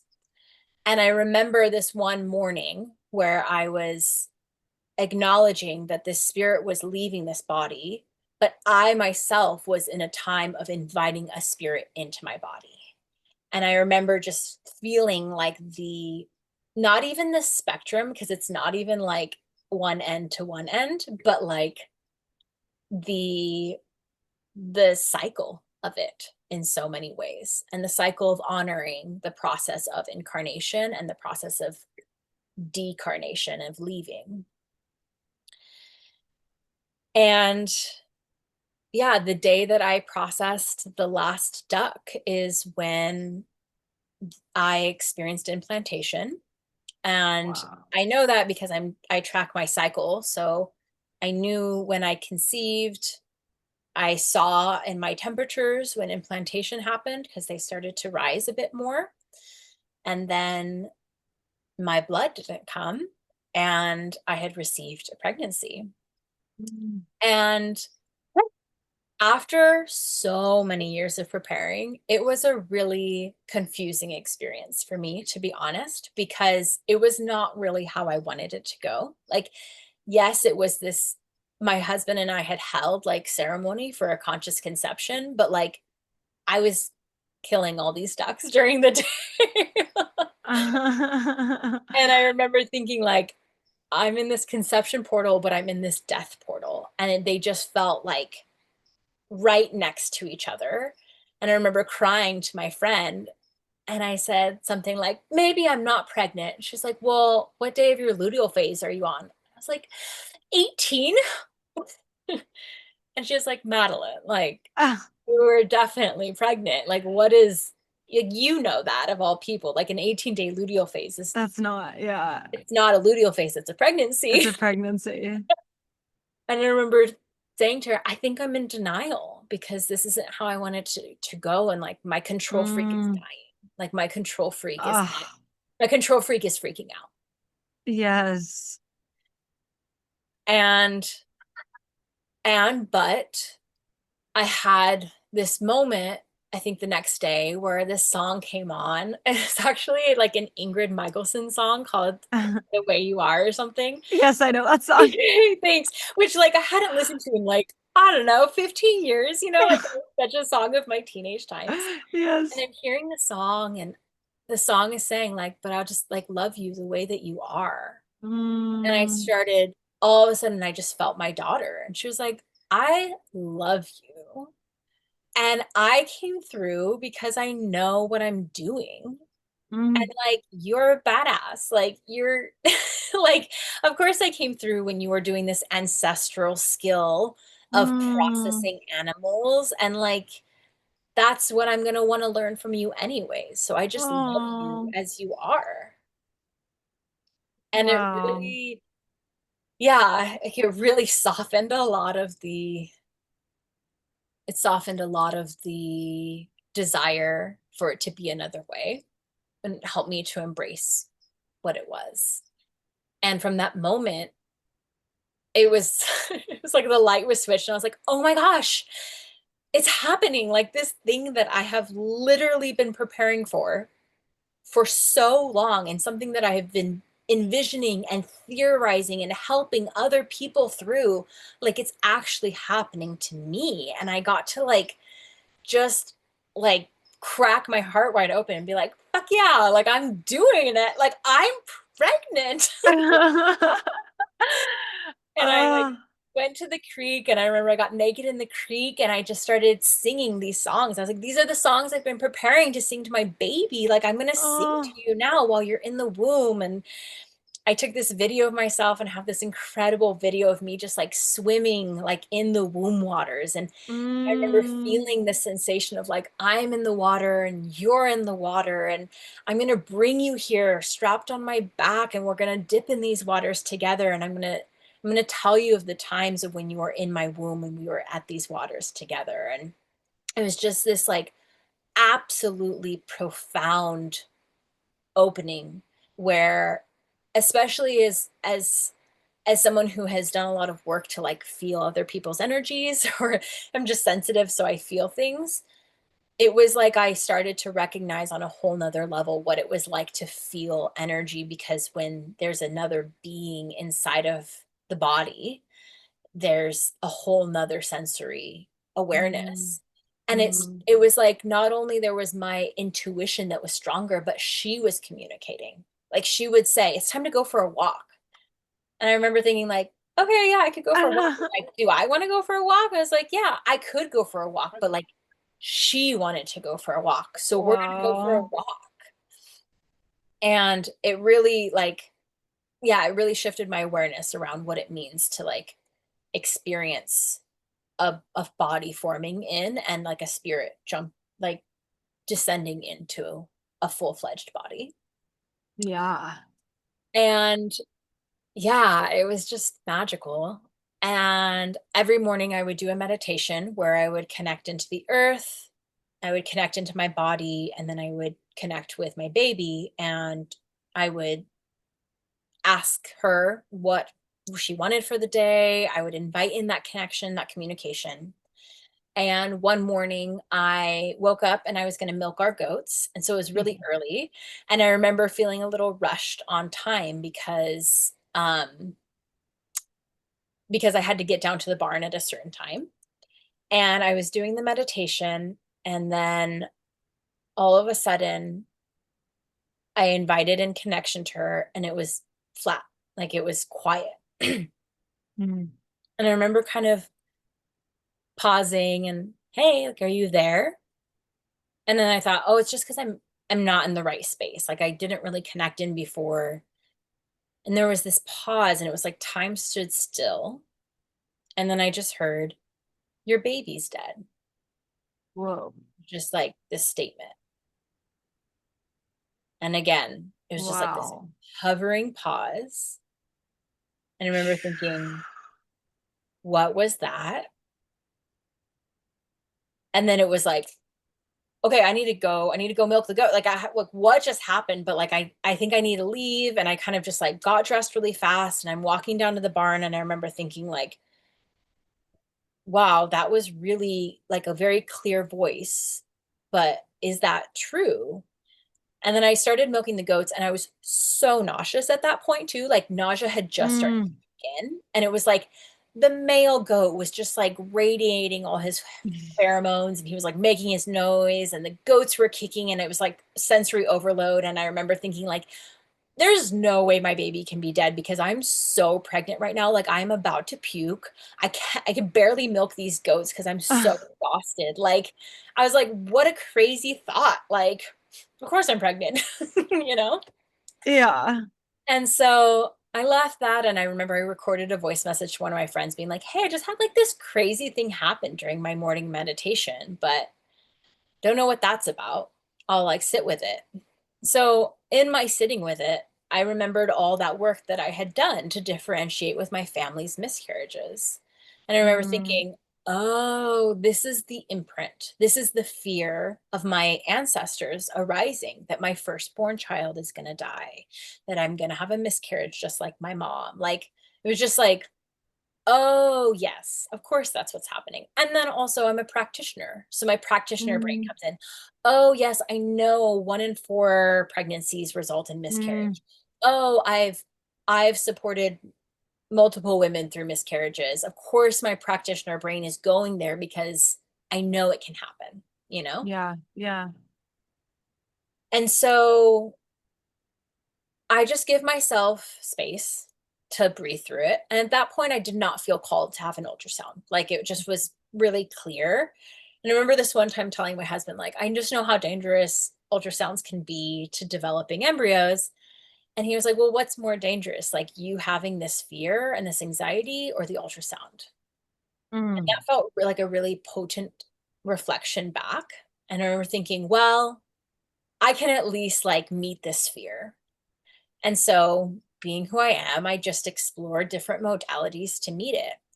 And I remember there was this one day where I was, maybe actually this was a few days after that meditation, and I was laying down, and I remember thinking, wow, that was pretty morbid for me to hear. But then there was this really clear voice that also came through and said, but that's motherhood. Mm. Motherhood is the experience of dancing with life, but inevitably dancing with death.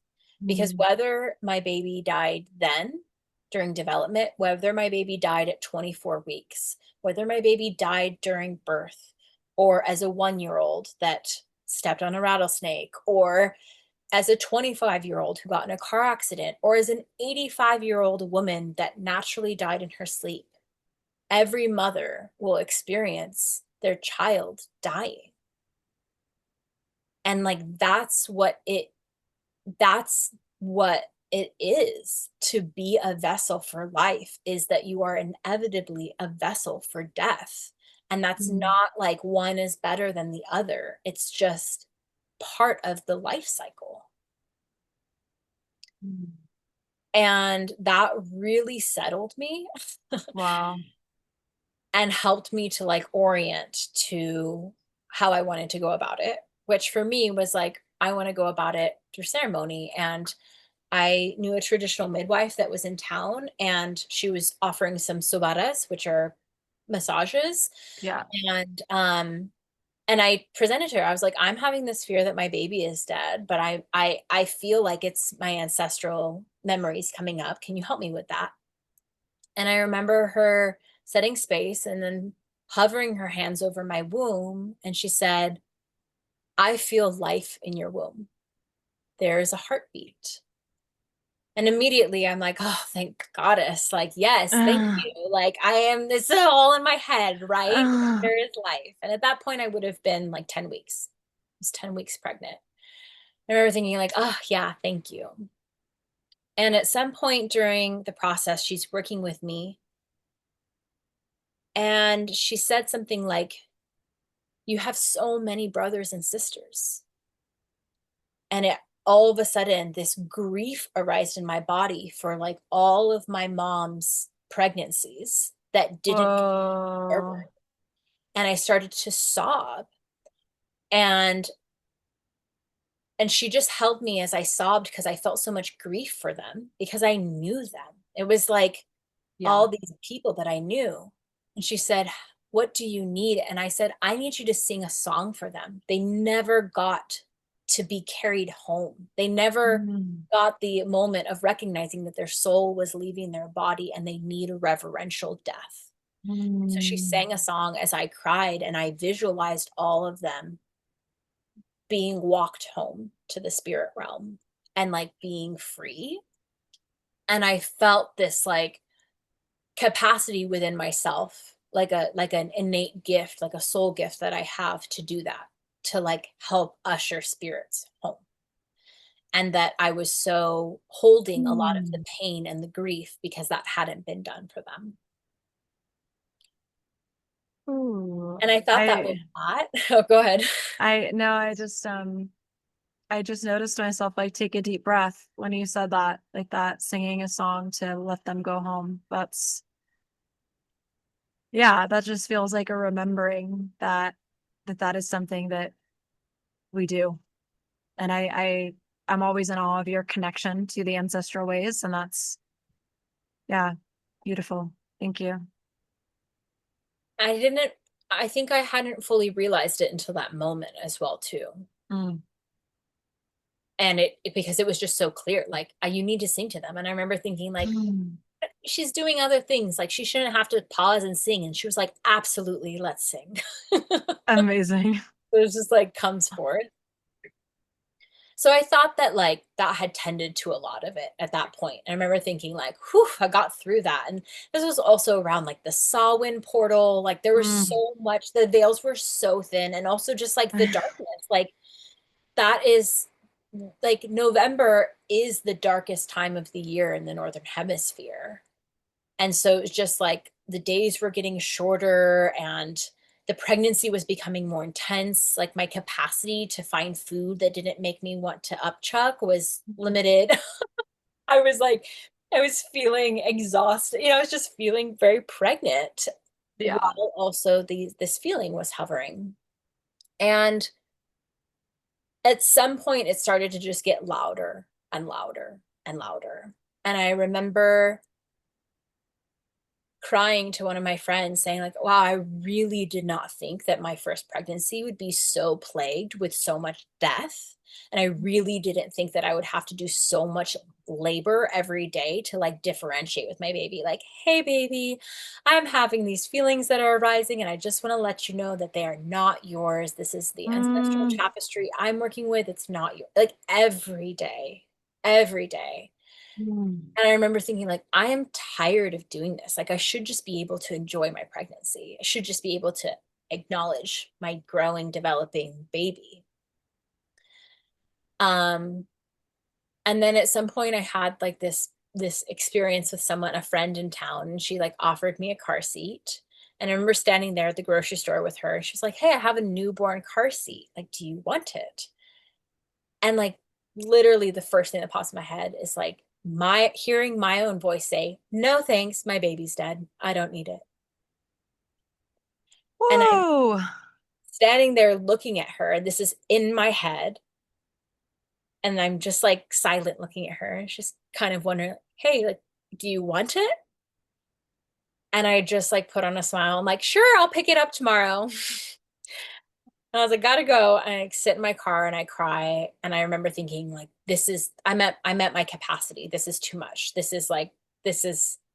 I'm just gaslighting myself through the whole experience, because when we are hearing something that we don't want to hear, it's hard to embrace it.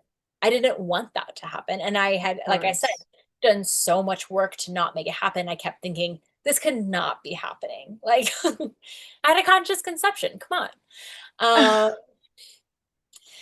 And that day I went home and I remember wiping and I remember seeing some like mucus. And I remember thinking, is this my mucus plug? But early mucus plugs are not as obvious as a full term mucus plug, which I had identified and seen and known. And I remember thinking, like, no, this like can't be a mucus plug. Like, but then I really thought, wow, like I haven't actually like seen or supported someone in their early pregnancy saying like, I lost my mucus plug. Cause most people rarely even know what a mucus plug is. Yeah. Yeah. And so the next day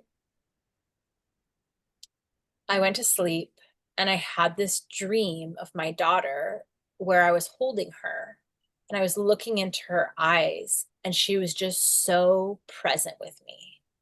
And she started to like, her face started to like morph into this like ancient hominid face. And I started to feel like how old she is in the trajectory of human evolution. And I remember just thinking like, we are so connected. And the next morning, and then I woke up from that dream and I stood up and I started bleeding. Mm. And my husband, it's actually a funny moment because maybe a week prior, I had told my husband how much I had missed bleeding because I missed cycling. I was like, I remember this part. yeah.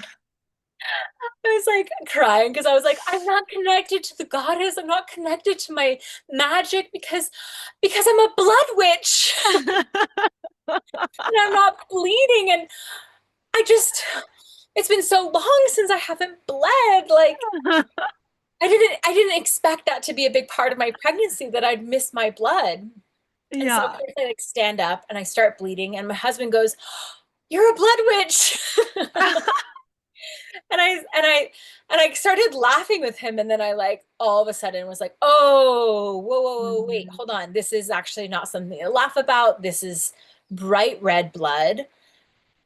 But also like there's so many experiences of women bleeding and spotting Yeah. and lots of early pregnancy bleeding that a pregnancy continues to sustain itself.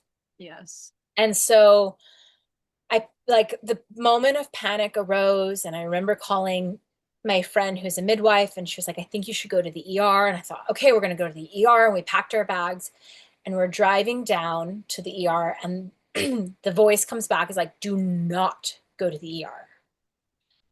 And this time I'm like, I'm never going to not listen to these voices because I'm like, I don't know what to listen to. I don't know, but this voice is so clear. Do not go to the ER, turn the car around and go back home. Wow. Which of course I'm like, well, how do I even take this? You know, I could start hemorrhaging. And then I came back to myself and thought, I know what to do in these experiences. I have shepherd's purse on hand. I have herbs that will meet my body's need. And when I actually got back home, I had stopped bleeding. There was no more blood. And the blood was kind of just like this initial gush and then it stopped.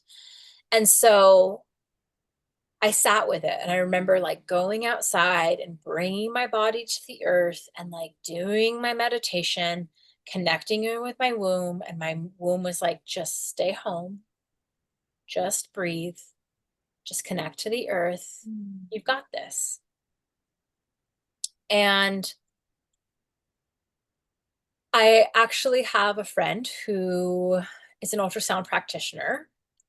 And while meditating, I thought, I think I'm going to reach out to him and see if I can just get an ultrasound on my own terms and not have to go through the ER where they're going to tell me all these things that they think I should do and whatnot.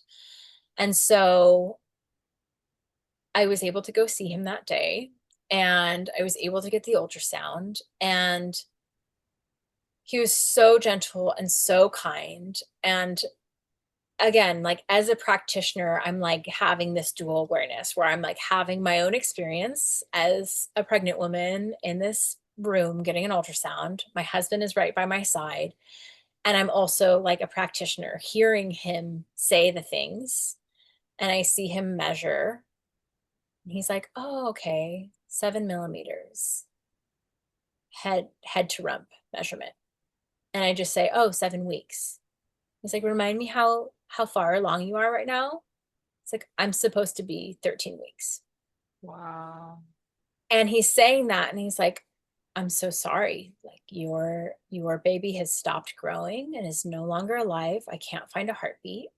But all I can really hear is the 7 millimeters means that the baby died at 7 weeks, which is when I heard that voice in my meditation that she had died. And so he's telling me this, and I'm like, yeah, I'm receiving the I'm sorry. And I'm receiving also like the friend who's like, I really hate telling you this, but I'm also like starting to experience this coherence because I'm like, I am not crazy. I am like, actually, I knew this all along. And I looked at him and I said, I knew this all along. And he's like, really? And I said, it's a long story. I'll have to tell it to you later, but just thank you. Like, thank you. You Wow. just confirmed what I needed to know to like understand what's going to happen next. And that was hard. Like, that was an incredibly hard moment, both to be like feeling a sense of elation and freedom in receiving like confirmation of what I had been hearing, while also hearing what I didn't really want to hear from the get-go, of course. Yeah. And to feel that sense of defeat, kind of, or like my control freak being defeated of like, but we did all the right things. How is this happening? And I went home, and I remember I just like got naked and ran through the forest and cried and danced and laughed and just like met myself in my fullest, completest, wildest self. Was just like, this is really happening, Madeline. You've spent weeks gaslighting yourself. You've spent weeks thinking that this wasn't happening, and it's happening.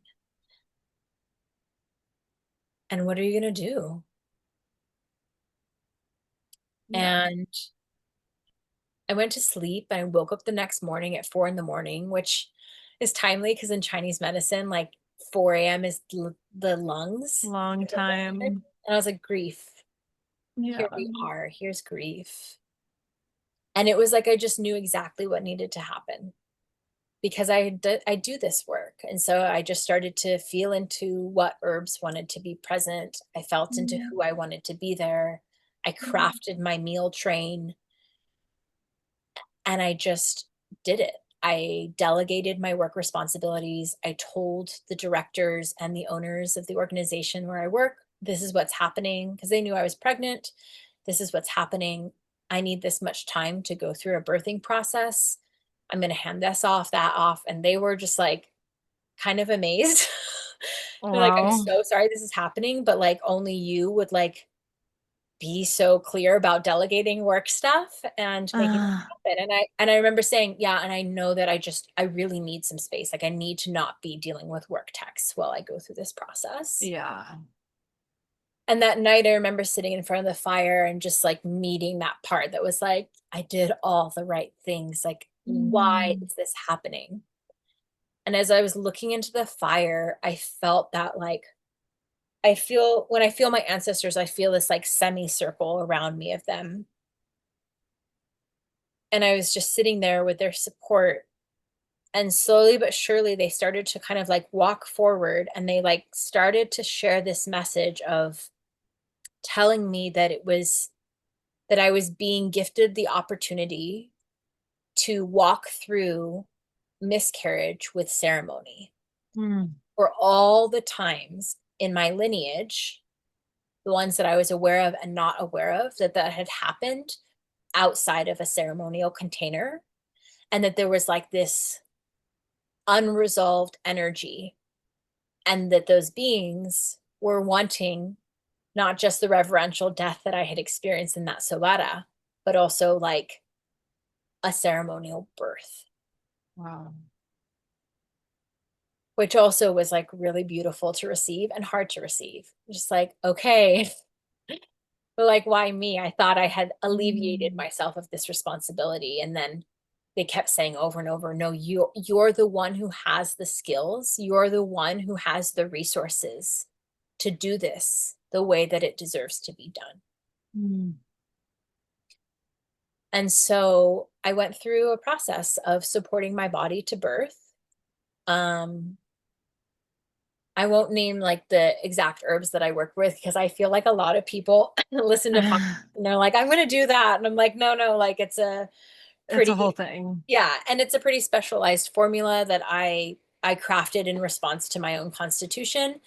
But I worked with internal tinctures. I steamed, I took baths, I used castor oil packs. Like I basically was on like a 24/7 womb care trajectory. Yeah. And the herbs that I was taking were oxytocic herbs, which for those who work in birth know that there's a lot of oxytocin in labor, and that working with oxytocic herbs can encourage the uterus to cramp and to bleed. Yeah.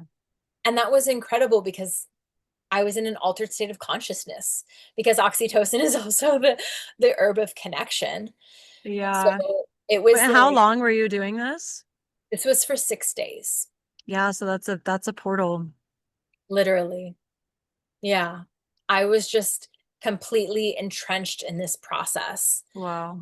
And it really felt like, and I remember telling you this, Natalie, I was like, oh, this is why I encourage women to get to know their womb and their cycle and do these womb tending and caring practices throughout their day-to-day lives. Because when there's a moment in your reproductive health or expression or whatever rite of passage that is happening with your fertility, where you're actually really going to need those things, you already have like familiarity. You have a felt sense of how you like them to be done or how they feel in your body. Yes. And it was like I met myself fully as medicine woman, because I was stewarding myself through everything that I would have told somebody else to do. And I hit a wall around day 4, I would say, and I ended up reaching out to one of my teachers, who I'm really grateful for. And I reached out to her and I kind of laid it out. I was like, listen, this is what I'm doing. This is what I'm taking. This is like all things. And she was like, you're doing great. Keep doing it. And I remember responding back to her, like, I can keep doing it in some way, but also like emotionally, I'm hitting a limit, because this isn't happening. And I've spent so long now hovering in this realm of considering of death contemplation. Like I'm over contemplating it, and I'm ready to birth. And it felt like that sense of like really pregnant women and like are in labor, and they're like, I'm just really ready to be done. And you're like, I know you're doing it. And it's like kind of transition. And they're like, I can't do it anymore. Yes. And I had finished the end of one of my tincture bottles, and I couldn't find my second one. And I had already ordered one, and it like literally got delayed the day that I needed it. And I remember thinking, I'm just going to take a pause. I'm just going to pause literally everything that I'm doing. And I was spotting, but I wasn't actively bleeding. I'm just going to pause and like let my womb take a break and breathe and connect. And when I listened to my womb, I heard, I need an ignition. Which is funny, because in this whole podcast, I've been talking about ignitions. Yes. I'm like, I'm I'm a motor that loves to be ignited. Ooh, and you've already like been so in tune with that voice. And so I'm sure you are ready to just be like, okay. Yeah. And having done this work, I'm aware of also the medications that are available to support that process. And I knew where I could source them. And I had a dear sister who I called in as my midwife. Mm, And we like, I wouldn't even say opened up the portal because the birth portal was already just ongoing. Like I was laboring per se, which I think was, and I'll just name as like actually really significant because I think I really prepared my body for the medication by doing all the other processes. And I was able to birth really mm, seamlessly because of that. mm. And yeah, we stepped into the next container and I sat with the medication and received it in my body. And it was a 5-hour long labor process where I was actively contracting. Um, and I got to like meet myself again as medicine woman. And I got to include like all the doula skills that I've studied and Mm, incorporated and supported other people through. And I remember just like humming and toning and swaying. And there were just pinpoints where I'd be like, yeah, this is it. Like you're doing it. mm. Like you're giving birth. And it was that same Wow. voice. It was like, you're pregnant. It was like, you're really doing it. Wow. All these things that you've done, like you're doing it for yourself. You're walking yourself through this threshold. Mm. And I birthed and I was able to receive, well, I had my waters break as well too, which was also Wow. really significant for me. Because it also just felt like this moment of like, this is a labor, which I think I'll say here as well for those who are listening who have gone through this experience. I hear a lot of women say, like, oh, I miscarried, but they'll very rarely not refer to their process of A releasing their birth. pregnancy, yeah, as a labor and birth. Yeah. Like everything was exactly like any other labor I've been at or studied. Yeah. Wow. So I received the gestational sac, I received my baby, and I received my placenta. And when I received my placenta was much larger than my baby. Wow. And first of all, I was just like so in love because I love placentas. Yes. I worked a lot with placenta medicine and I was really excited to like have my own Yes. placenta. So first I was just like nerding out. I was like, oh my God, my placenta. And it literally had a fetal side, it had a maternal side, just like Wow. any full term placenta, but it was much larger than my baby, which immediately I knew could happen. So what I experienced was what they call a missed miscarriage or a missed abortion, which is when the embryo stops developing, but the body maintains and holds the pregnancy. And there's a small percentage that the placenta continues to grow and develop. Whoa. And that happened for me, which is why I continued to experience the pregnancy maintaining. It's because I continued to experience high levels of progesterone Wow. and HCG. And it's why my body was struggling to like let go, is because I had a fully attached placenta. Wow. And receiving that was really affirming as well for the part of me that Mm. couldn't fully accept that there was death in Yes. my body, Yes. because there was also life. Oh my God. And it's like, it's so, I'm just kind of like mind blown at like all the moments of like your intuition being so spot on. I mean, mind blown and also like not surprised. But these are the moments like most of us live in such a state of like, well, we couldn't possibly know, but we do know. And you did know. You did feel the life and you did feel the death. And it's like, so it also just reminds me of like your conception too, of like being in the portal of both life and death. It's like, whoa, that was all really happening. Yeah. Mm. Wow. Yeah. There was even this moment when before the birth, when I remember thinking about that Sobata and being like, oh, what was she feeling? Like, what do you mean Mm, she felt the heartbeat? And then after mm, I was like, she felt the placenta. Like placenta yeah. was their own being in and of themselves.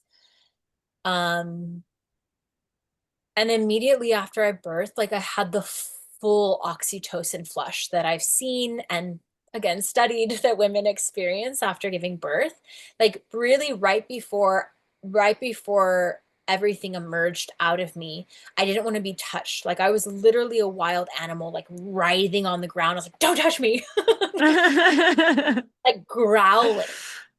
And then after I birthed, my husband and my midwife were just right next to me. And I was like, can you please just hug me? Like I wanted both of them to just hug me on either side and just hold me as I held my placenta and my baby. And I just literally like laughed, which I'm not like I had like laughter emerge from my body from freedom of like full euphoric expansion of the experience of literally ceremonially birthing my baby that I had so consciously conceived, that I had so consciously held throughout pregnancy, and that I had so consciously midwifed through death. And it was like all of everything, I was connected to it all of it made sense in that moment. All of it was just pure complete bliss and understanding and love. So much infinite love for myself, for my bloodline, for my baby, for my husband, for my friend. Like it was just exactly as it needed to be. And I made a placenta print, and I collected everything in a jar, and a few days later we buried my baby and placenta and planted a rose bush on top of them. And so I'm able to water that rose bush and be with that rose plant and receive this medicine of the life force energy that was gestating in my body, and also the cycle of death that was gestating in my body. I was able to receive, I'm able to still be in relationship by tending to the rose bush in that way. And then I went through a full postpartum. I honored my 40 days. I didn't leave my home for 2 months. Yeah. Completely honored the fact that I had gone through labor, I had birth, and that I was postpartum. And I had a meal train. I had body workers come and offer body work. I received my closing of the bones at the end. And after the day after my closing of the bones, we held a ceremony to honor the life of our daughter who came forward, to uplift her, to name her to our community. Her name is Sahida. I don't think I'd heard her name before. Yeah. Sahida. Which for the longest time we had thought Sahida meant witness to the divine or witness to life, which it does. But the day before the ceremony, I felt called to look up her name again. And I found a definition that said Sahida, the feminine version of Sahid, who is a martyr that died for their cause. Ooh. Wow. And it just, again, all made sense. I also just want to say, like, I was thinking about this as you were sharing the moments after you gave birth and the like euphoric, free laughter, heart opening, love moment that you were having. It's like something I just really appreciate about you. And this is from hearing your story now, but also having heard it over the last however many months it's been, 6 months, 7 months, something like that. That like you are so true to your process. Like there's no like, it's so easy to go through a process of grief and feel like, oh, I need to just be crying. And that's what grief is. Like moving through grief is just crying and being depressed, right? But actually, like grief is such an embodied feeling that encompasses like love and freedom and also like body convulsions and shaking and sobbing. It's like it's all of it, you know? And I just really appreciate and honor like how true you are to every single moment of the process. Thanks for that reflection, because I really I really thought that like I was done with my grief after my 40 days. And we like had this community witnessing ceremony where we uplifted Sahira and we welcomed her in as the spirit that is forever a part of our lives. And our community welcomed my husband and I as mother and father, because we did really acknowledge that as our initiation into Yeah. parenthood. And I remember after that ceremony being like, done and done. I'm not going to do this at all. And then it just came. Like weeks, months, an undulation of joy, euphoria, and then insane grief. Yeah. And it was like the grief would come and I would, really? Like there's more? Like really? It was just an, and I would go there. The mind would go there of like, it was just an early pregnancy, Madeline. Like you shouldn't be doing it this much. And then I had to like broaden my awareness. You've spent this much time connected to this spirit. You've spent this much time preparing. You like really, you're not just grieving this one singular pregnancy, you're grieving all these other pregnancies in your ancestral line.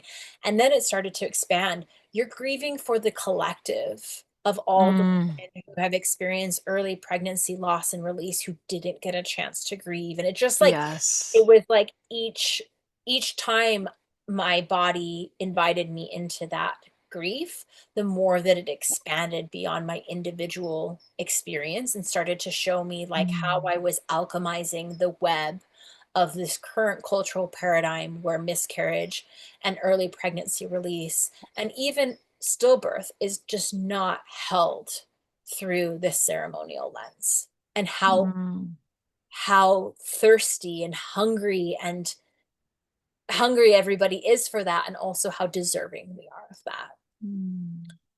And yeah, I definitely thought it was done. And then I knew when my due window would have been, which was like the end of April to the first week of June. And I say due window because I don't prescribe to the narrative of due dates. Yes. And I see the window as like 36 and a half, 37 weeks to about like 42-ish, which is morphic in and of itself. But like I kept holding that as my window. Yeah. And as I started to get closer and closer to that window, shit got intense. Like that's all I can say. Also, I was part of a pregnancy pod. Like 3 of my closest friends were pregnant at the same time as me. And so as my window started to open, they started to birth. Yeah. And it was like, I started to feel this birth portal energy inside of me and around me. And it was like undeniable. Again, it was like, I cannot pretend like this is happening. And like, I know that there's people who probably think I'm making a big deal out of this, but like, It is a big deal. Yeah.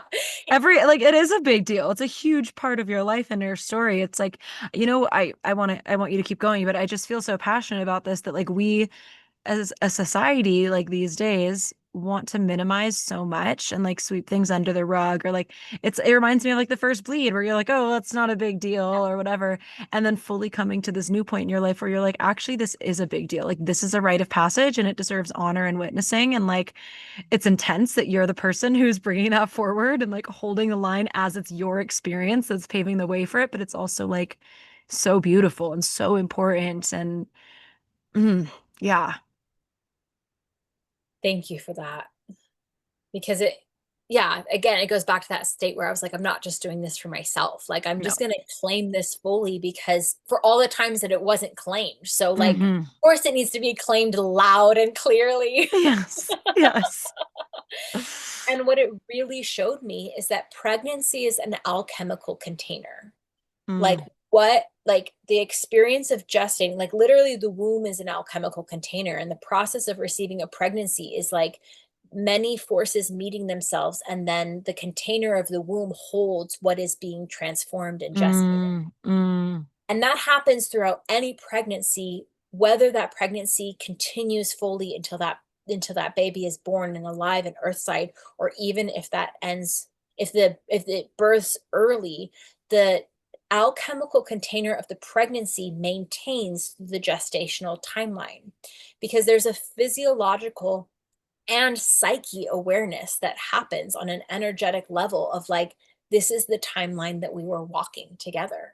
Mm. So what I really started to see is like, I am still on this gestational timeline, and the alchemy of this pregnancy is still working through me. So Mother's Day happens. I write this piece claiming myself as mother out loud. Mm. And I get an intestinal virus. And I start having diarrhea. And at that point, I would have been 39 weeks. Like, Whoa. I also attend my friend's birth, who's 40 weeks on Mother's Day. So she and I were only a Wow. week apart. Attend her birth. The next day, I have diarrhea. I'm like, wow, I would have been 39 weeks pregnant. Mother's Day just happened. I fully claimed myself as mother externally to the public, to my family. What is happening in my system? Okay, maybe I'm just like, maybe this is the alchemy. Sure enough, I end up getting sicker and sicker and sicker. And I realize that I'm getting dehydrated and I can't keep fluids down, and I need to go to Mm. the ER to get an IV. I've had food poisoning and salmonella before, so I knew my system well enough. I thought I just Mm. go in, get the IV, get a stool sample, I'll be good. I don't need all the other stuff, but I just like, I know how to work the system. Well, Mm. I live in the same town where I myself was conceived and born. So, and I was born in the hospital. So I have a friend drive me to the ER because my husband is busy. And I call my mom and tell her what's happening. And she said, I'm going to meet you there. So she comes and she like taps my friend out. My mom and I are like on the patio of the ER. And I'm like full on laboring through diarrhea. Oh my God. But I'm like having waves of contractions. I am like in a completely altered state of consciousness. I'm like feverish. I'm like taking my clothes off and then putting them back on because I'm hot and cold, just like a woman in labor, like on and off.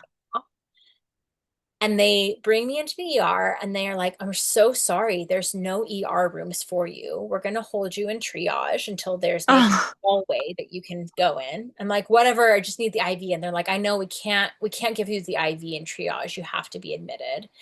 So I'm just like so feverish, contracting in my whole abdomen.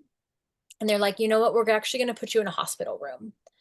So my mom and I start walking down the hallway. The ER is here and the hallways, the hospital's here, literally just connected because it's a very small town, so a very small hospital. Yeah. And we're walking down the hallway and they're like, it's this room right here. And we walk in and my mom goes, Madeline, this is the room where you were born. No. Yeah. That's insane, Madeline. Yeah. And I'm like completely feverish, like basically almost like hallucinating, laboring. And I like slide onto the table, the bed, and I look around and like my whole body remembers this space. I'm like, yeah, Mm. this is where I was born. And the nurses are kind of shuffling and they're like trying to draw my blood. And tears just start like streaming down my face. And my mom's like, oh, I'm so sorry you don't feel well. And I just looked at her and I said, I'm overwhelmed. Ah, I'm overwhelmed. But she doesn't really fully, she thinks it's just because I'm not feeling well. But like yeah. everything in my whole system is like, I could not have made this up. No. Like, I'm in this gestational timeline. I would have been 39 weeks. I could have very easily been birthing on this exact day of this exact time of year had this pregnancy continued. And then I'm in the exact room that I was born in with my mother. And my birthday's also like a week away at this point. So it had been almost 33 years since I had been in that room. Oh my God. And I'm crying, and it's like the fever is moving out of my eyes, and my fever just immediately breaks. The diarrhea slows down. There's no more contracting, not hallucinating anymore. Mm. And I'm just still. And the nurse looks at me and she's like, Do you do you even want any of this stuff? You know, like this anti-diarrhea or anti-nausea, like the Tylenol. And I was like, no, I don't need it. I just need to be here. I just need to lay down right now and just be here. And Wow. that's what we did. We just laid there. I laid there for a while until the IV ran out. They told me my stool samples would take a few days. And I just really acknowledged that moment, laying in the hospital room as like this completion of my Mm. gestational timeline, and recognizing that, yeah, I had already given birth already, like I'd gone through the birth portal, but that there was this like energetic, spiritual, even psychological birth portal, Yeah. like wanting to complete itself at that exact time. And that like the alchemical container of that pregnancy would not finish until that happened, until it fully, completely alchemized. Mm. And I came out of that experience and I felt complete. And I knew I needed Wow. to cut my hair Yes. Yes. so that the world could meet me on this other side of this Mm. initiation that I just went through as mother. Yep. And the coolest thing is that every time I see someone who hasn't seen me when I cut my hair, I'm like, oh my gosh, you cut your hair. It literally inside of my psyche is the same energy as if someone said, you had your baby. Oh, Because it's just that recognizing. It's the like being recognition. witnessed that I went through this rite of passage. I am on the other side. I am no longer a maiden. Yep. I Mm.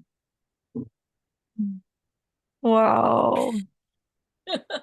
Wow. I obviously hadn't heard the last part of that story. And so this is the first time I'm hearing that, and just like it's so in theme with like your journey through this experience, like through your conception, your pregnancy, your birth, your postpartum, your integration, like to have these moments of like intensity, moments of intensity of like moving stuff for yourself and for the collective. I remember you saying that to me on a voice note. You were like, I'm moving things for the whole collective. And I was like, yeah, you are.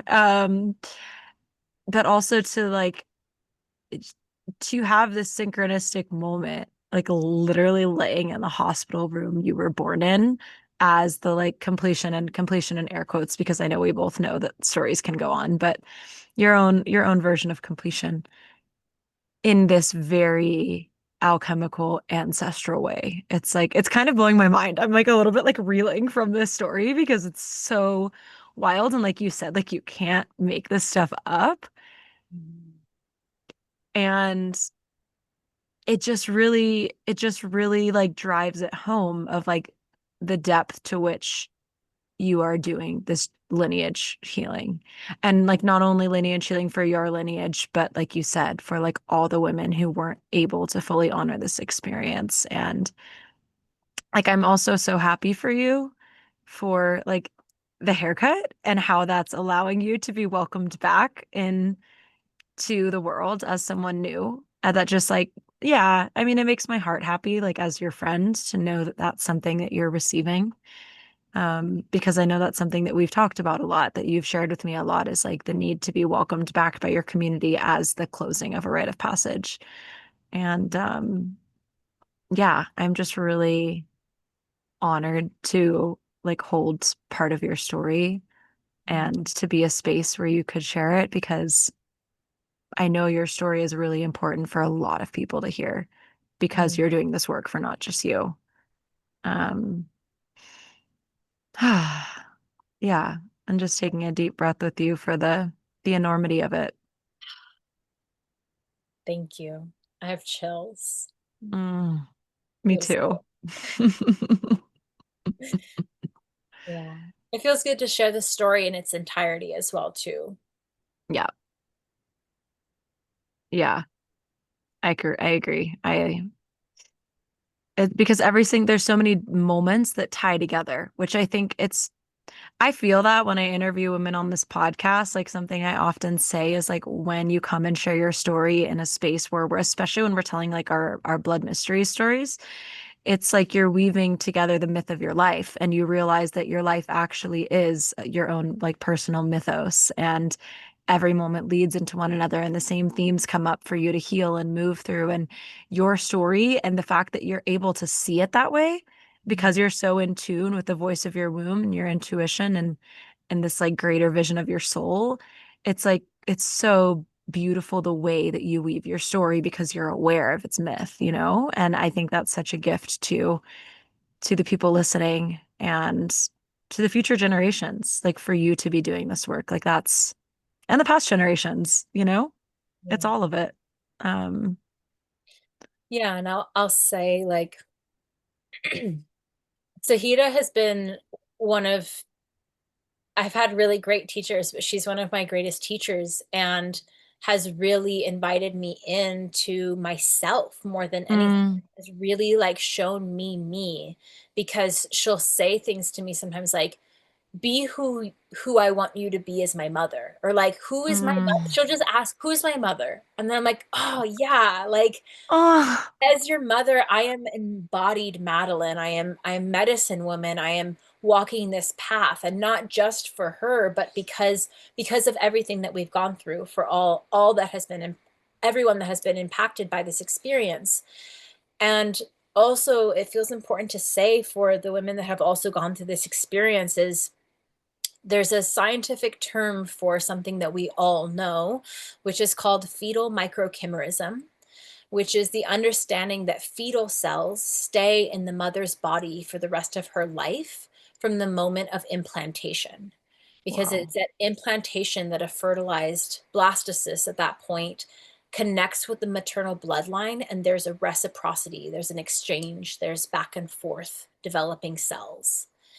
And so any baby that has been conceived and has implanted and begun the process of development in a womb is like forever part of the makeup of a woman's body. Mm, And also subsequently is also part of any other child that will come forth because those cells will transfer because they're part of them. oh, And so, yes, I recognize how much Sahira is still so palpable in the etheric realm, but something has significantly shifted with her being in my body. mm, We have a different relationship than when I was connecting to her as my spirit baby than who she is now. mm. And I remember on Mother's Day, I was in the shower and she said, I was just so big that I couldn't even like come into a baby's body. I needed to come into an adult body. I needed to be Ah, like, she was like, I needed to walk this earth as a woman to bring my medicine onto the earth right now, through mm. you, as you, together. And Ooh. anybody that has gone through this experience, whether they have children earthside or not, like the children that they have gestated are forever with them, and the medicine that they carry are forever with them in their bodies. And anything that you do to care for your body and to tend for your body and to eat and nourish and the service you provide for the world is with them always. Mm. Oh, I got chills and sweet tears. I love And that. that's why I struggle sometimes with the term pregnancy loss, because I'm like, I didn't lose anything. Mm. She's not What, yeah, is there a term that you feel like is better suited, like just birth? just birth. Yeah, Well, and my story is unique too, because like sometimes I struggle with the word miscarriage because I'm like, I didn't miscarry. My body carried. Like it did. that was not the problem with my pregnancy. Yeah. Not the problem, that was not what happened that didn't allow that to continue. Mm. So yeah, I love etymology and like what words we use. And so Yeah. I'm still exploring for myself, but I experienced a pregnancy and a birth, an Yeah. early pregnancy and an early birth. Early birth. Yeah. Mm. I'm interested to see where that exploration goes. Oh, wow, this has been like so chock full of medicine, and I'm like in this like etheric realm with your stories, and actually the moon is above me now, and it's just really magical. Yeah, I want to know if you want to share in your like in the best way you can put it, like who are you right now? Like who have you become? Mm.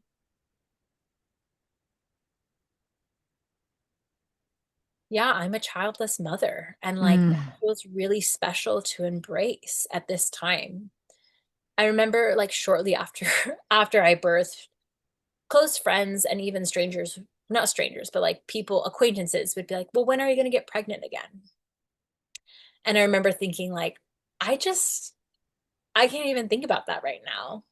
And once I mm, understood that gestational timeline and the alchemical container, I it made more sense as to why I kind of felt that like I that's just not yeah, supposed to happen right now. yeah. But I still kind of thought like, okay, well, once this timeline is done, maybe I'll be ready. But there's a really incredible juiciness that I'm experiencing by embracing that in its beauty and in its Mm, heartbreak, mm, and claiming it for the world, and walking through the world as an embodied mother, knowing that like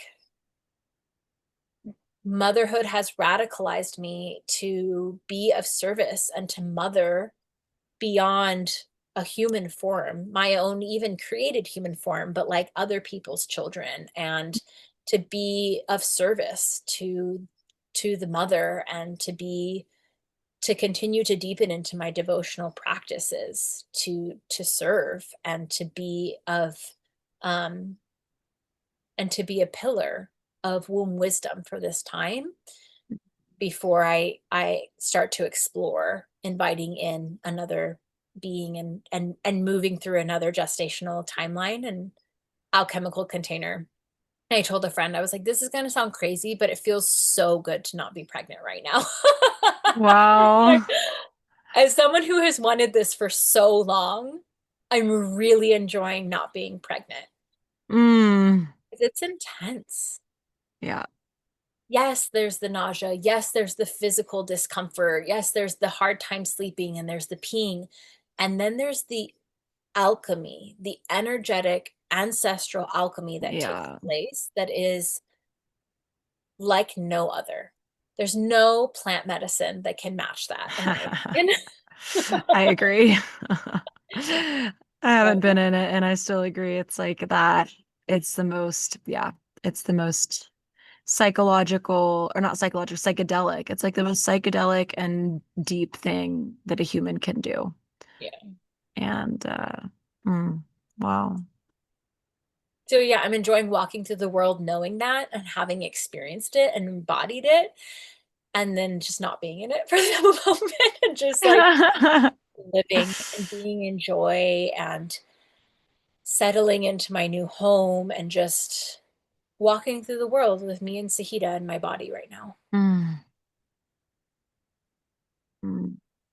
Thank you for sharing Sahita's name and thank you for sharing you and Sahita's story. It's like it's a really big one and a really powerful one. And mm.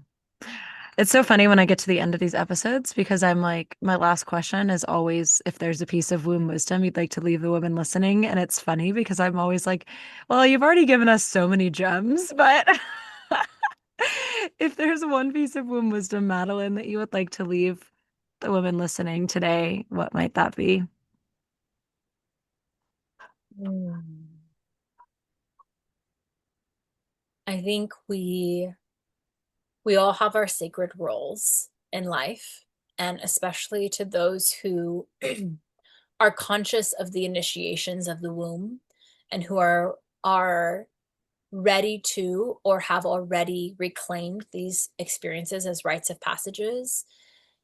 Our sacred role comes with a responsibility. And I just welcome in each person to honor what is their responsibility as a womb carrier. What is their Mm, responsibility as someone who is um, swimming through the sacred river of womb wisdom, and where can the individual experience that one is going through within their womb journey be a sacred offering and a devotional practice to the collective, to the ancestral lines. And how can we also, as womb carriers and women, acknowledge that we are the embodiment of the Divine Mother through our body? And that doesn't just come with the capacity to be a conduit for life, but it also comes with the sacred role of stewarding death. Mm. And that one does not negate the other, that one actually, like they are in a constant flow and a synchronistic cycle that supports one another. And so we are not immune to experiencing life and death in our womb at the same time. And that actually that is a really potent initiation, and it's also a gift. Mm. Thank you for that. Oh, Madeline. This has been such a long time coming. It feels crazy that we are wrapping up now. For sure. And I'm just so, so grateful to have you in my life, to be able to receive your story. And yeah, grateful for the wisdom that you've shared here that gets to do its thing and spread to the women who need it, and then spread to more women who need it from that, and have that ripple effect happen in all of our lineages for what healing needs to take place. And yeah, thank you. Thank you so much, Natalie. It really Mm. means a lot to me to have this opportunity to connect with you in this way, because connecting to you one-on-one feels so nourishing. And I really am so deeply grateful for you for holding a container of story sharing. Mm. As in this process, I have felt how much sharing the story and like literally birthing the wisdom of this experience has helped me to integrate as well. Mm. And then it helps other people. And so I can even just feel my body is like, oh yes, this and its completeness. Like it's been here, and you've been such a beautiful midwife for my story Mm. and for many others. So thank you for holding this sacred container and space. Oh, Madeline, that means so much to me. Thank you. I love Mhm. that midwife for stories. Mhm. Oh, yeah, it's an honor. Mm. Yeah, so I'd love for you to share in closing, like where women can find you and connect with your offerings. Thanks. My business name is Tending the Womb. So my website is tendingthewomb.com. And you can find me on Instagram at tending_the_womb. And I am in the process of actually getting ready to birth a summer season of offerings where Mm. I'll be diving through smaller classes and workshops that are focused on specific areas of womb health and womb wisdom and Mm. connection. And then I'll also be holding 2 larger courses and containers to explore our fertility beyond the like dogma of the practicals of like fertility awareness tracking, but as a way to hone in and embrace and create relationship with our fertility as a form of devotion to earth, Mm. and as a form of acknowledging that what we are seeing with the shifting in our climate and the shifting in the elements and the seasons is directly connected to women's bodies. And so when women come into relationship with their body and they embody their seasons and the elements and the cycles of their life, we actually have the capacity to steward earth and to Mm. support these expressions on the larger scale. So the microcosm and the macrocosm become more harmonious and in union, and that we actually we see our way of tending to and tracking our cycles as a service to this earth that we're on. So the first one will be called Maps of the Wombs, which is a cycle tracking course, and the second one will be called Fertile Bodies, Fertile Earth. And yeah, so those will be my two bigger ones. You can find more information on my website about that. And then there'll be smaller, more digestible workshops for those who don't really want to dive in, but just want to get some little tasters. But I'm like, I'm a lover of everything the womb. So it's more of like a smoothie with lots of things in it. Each of my 2-hour classes is like chugging a smoothie. Yes, you have so much wisdom in these realms. It's like I love the names. I love what you're creating. It's so inspiring.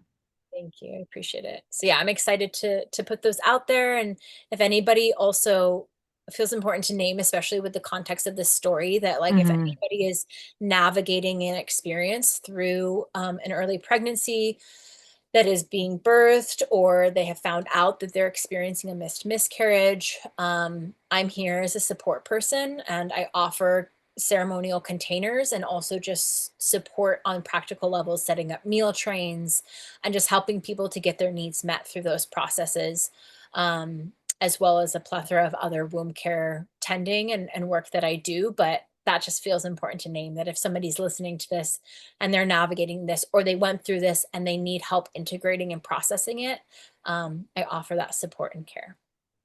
Yeah, that's really important. Thank you for sharing that, Madeline.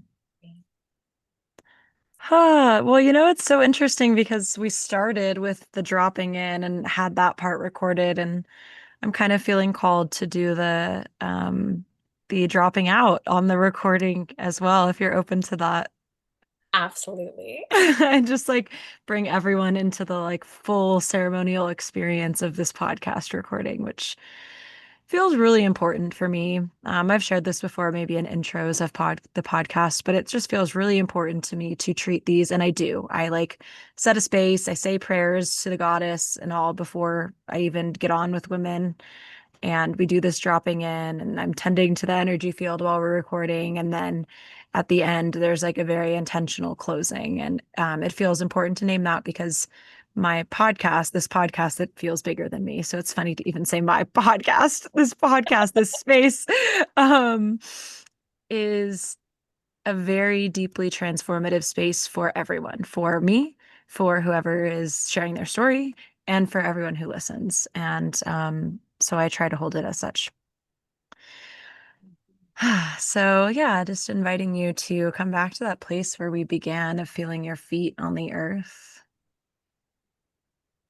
Perhaps gazing around your environment or closing your eyes, but regardless, taking them away from the screen. And now I'm looking at my environment and it's just darkness, being in this time of nighttime for me.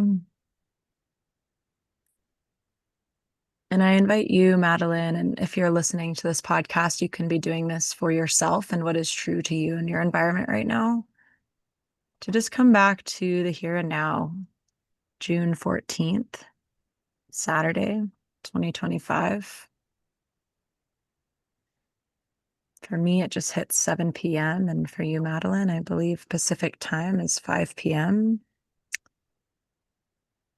And you're 33 years old in this moment in your new home.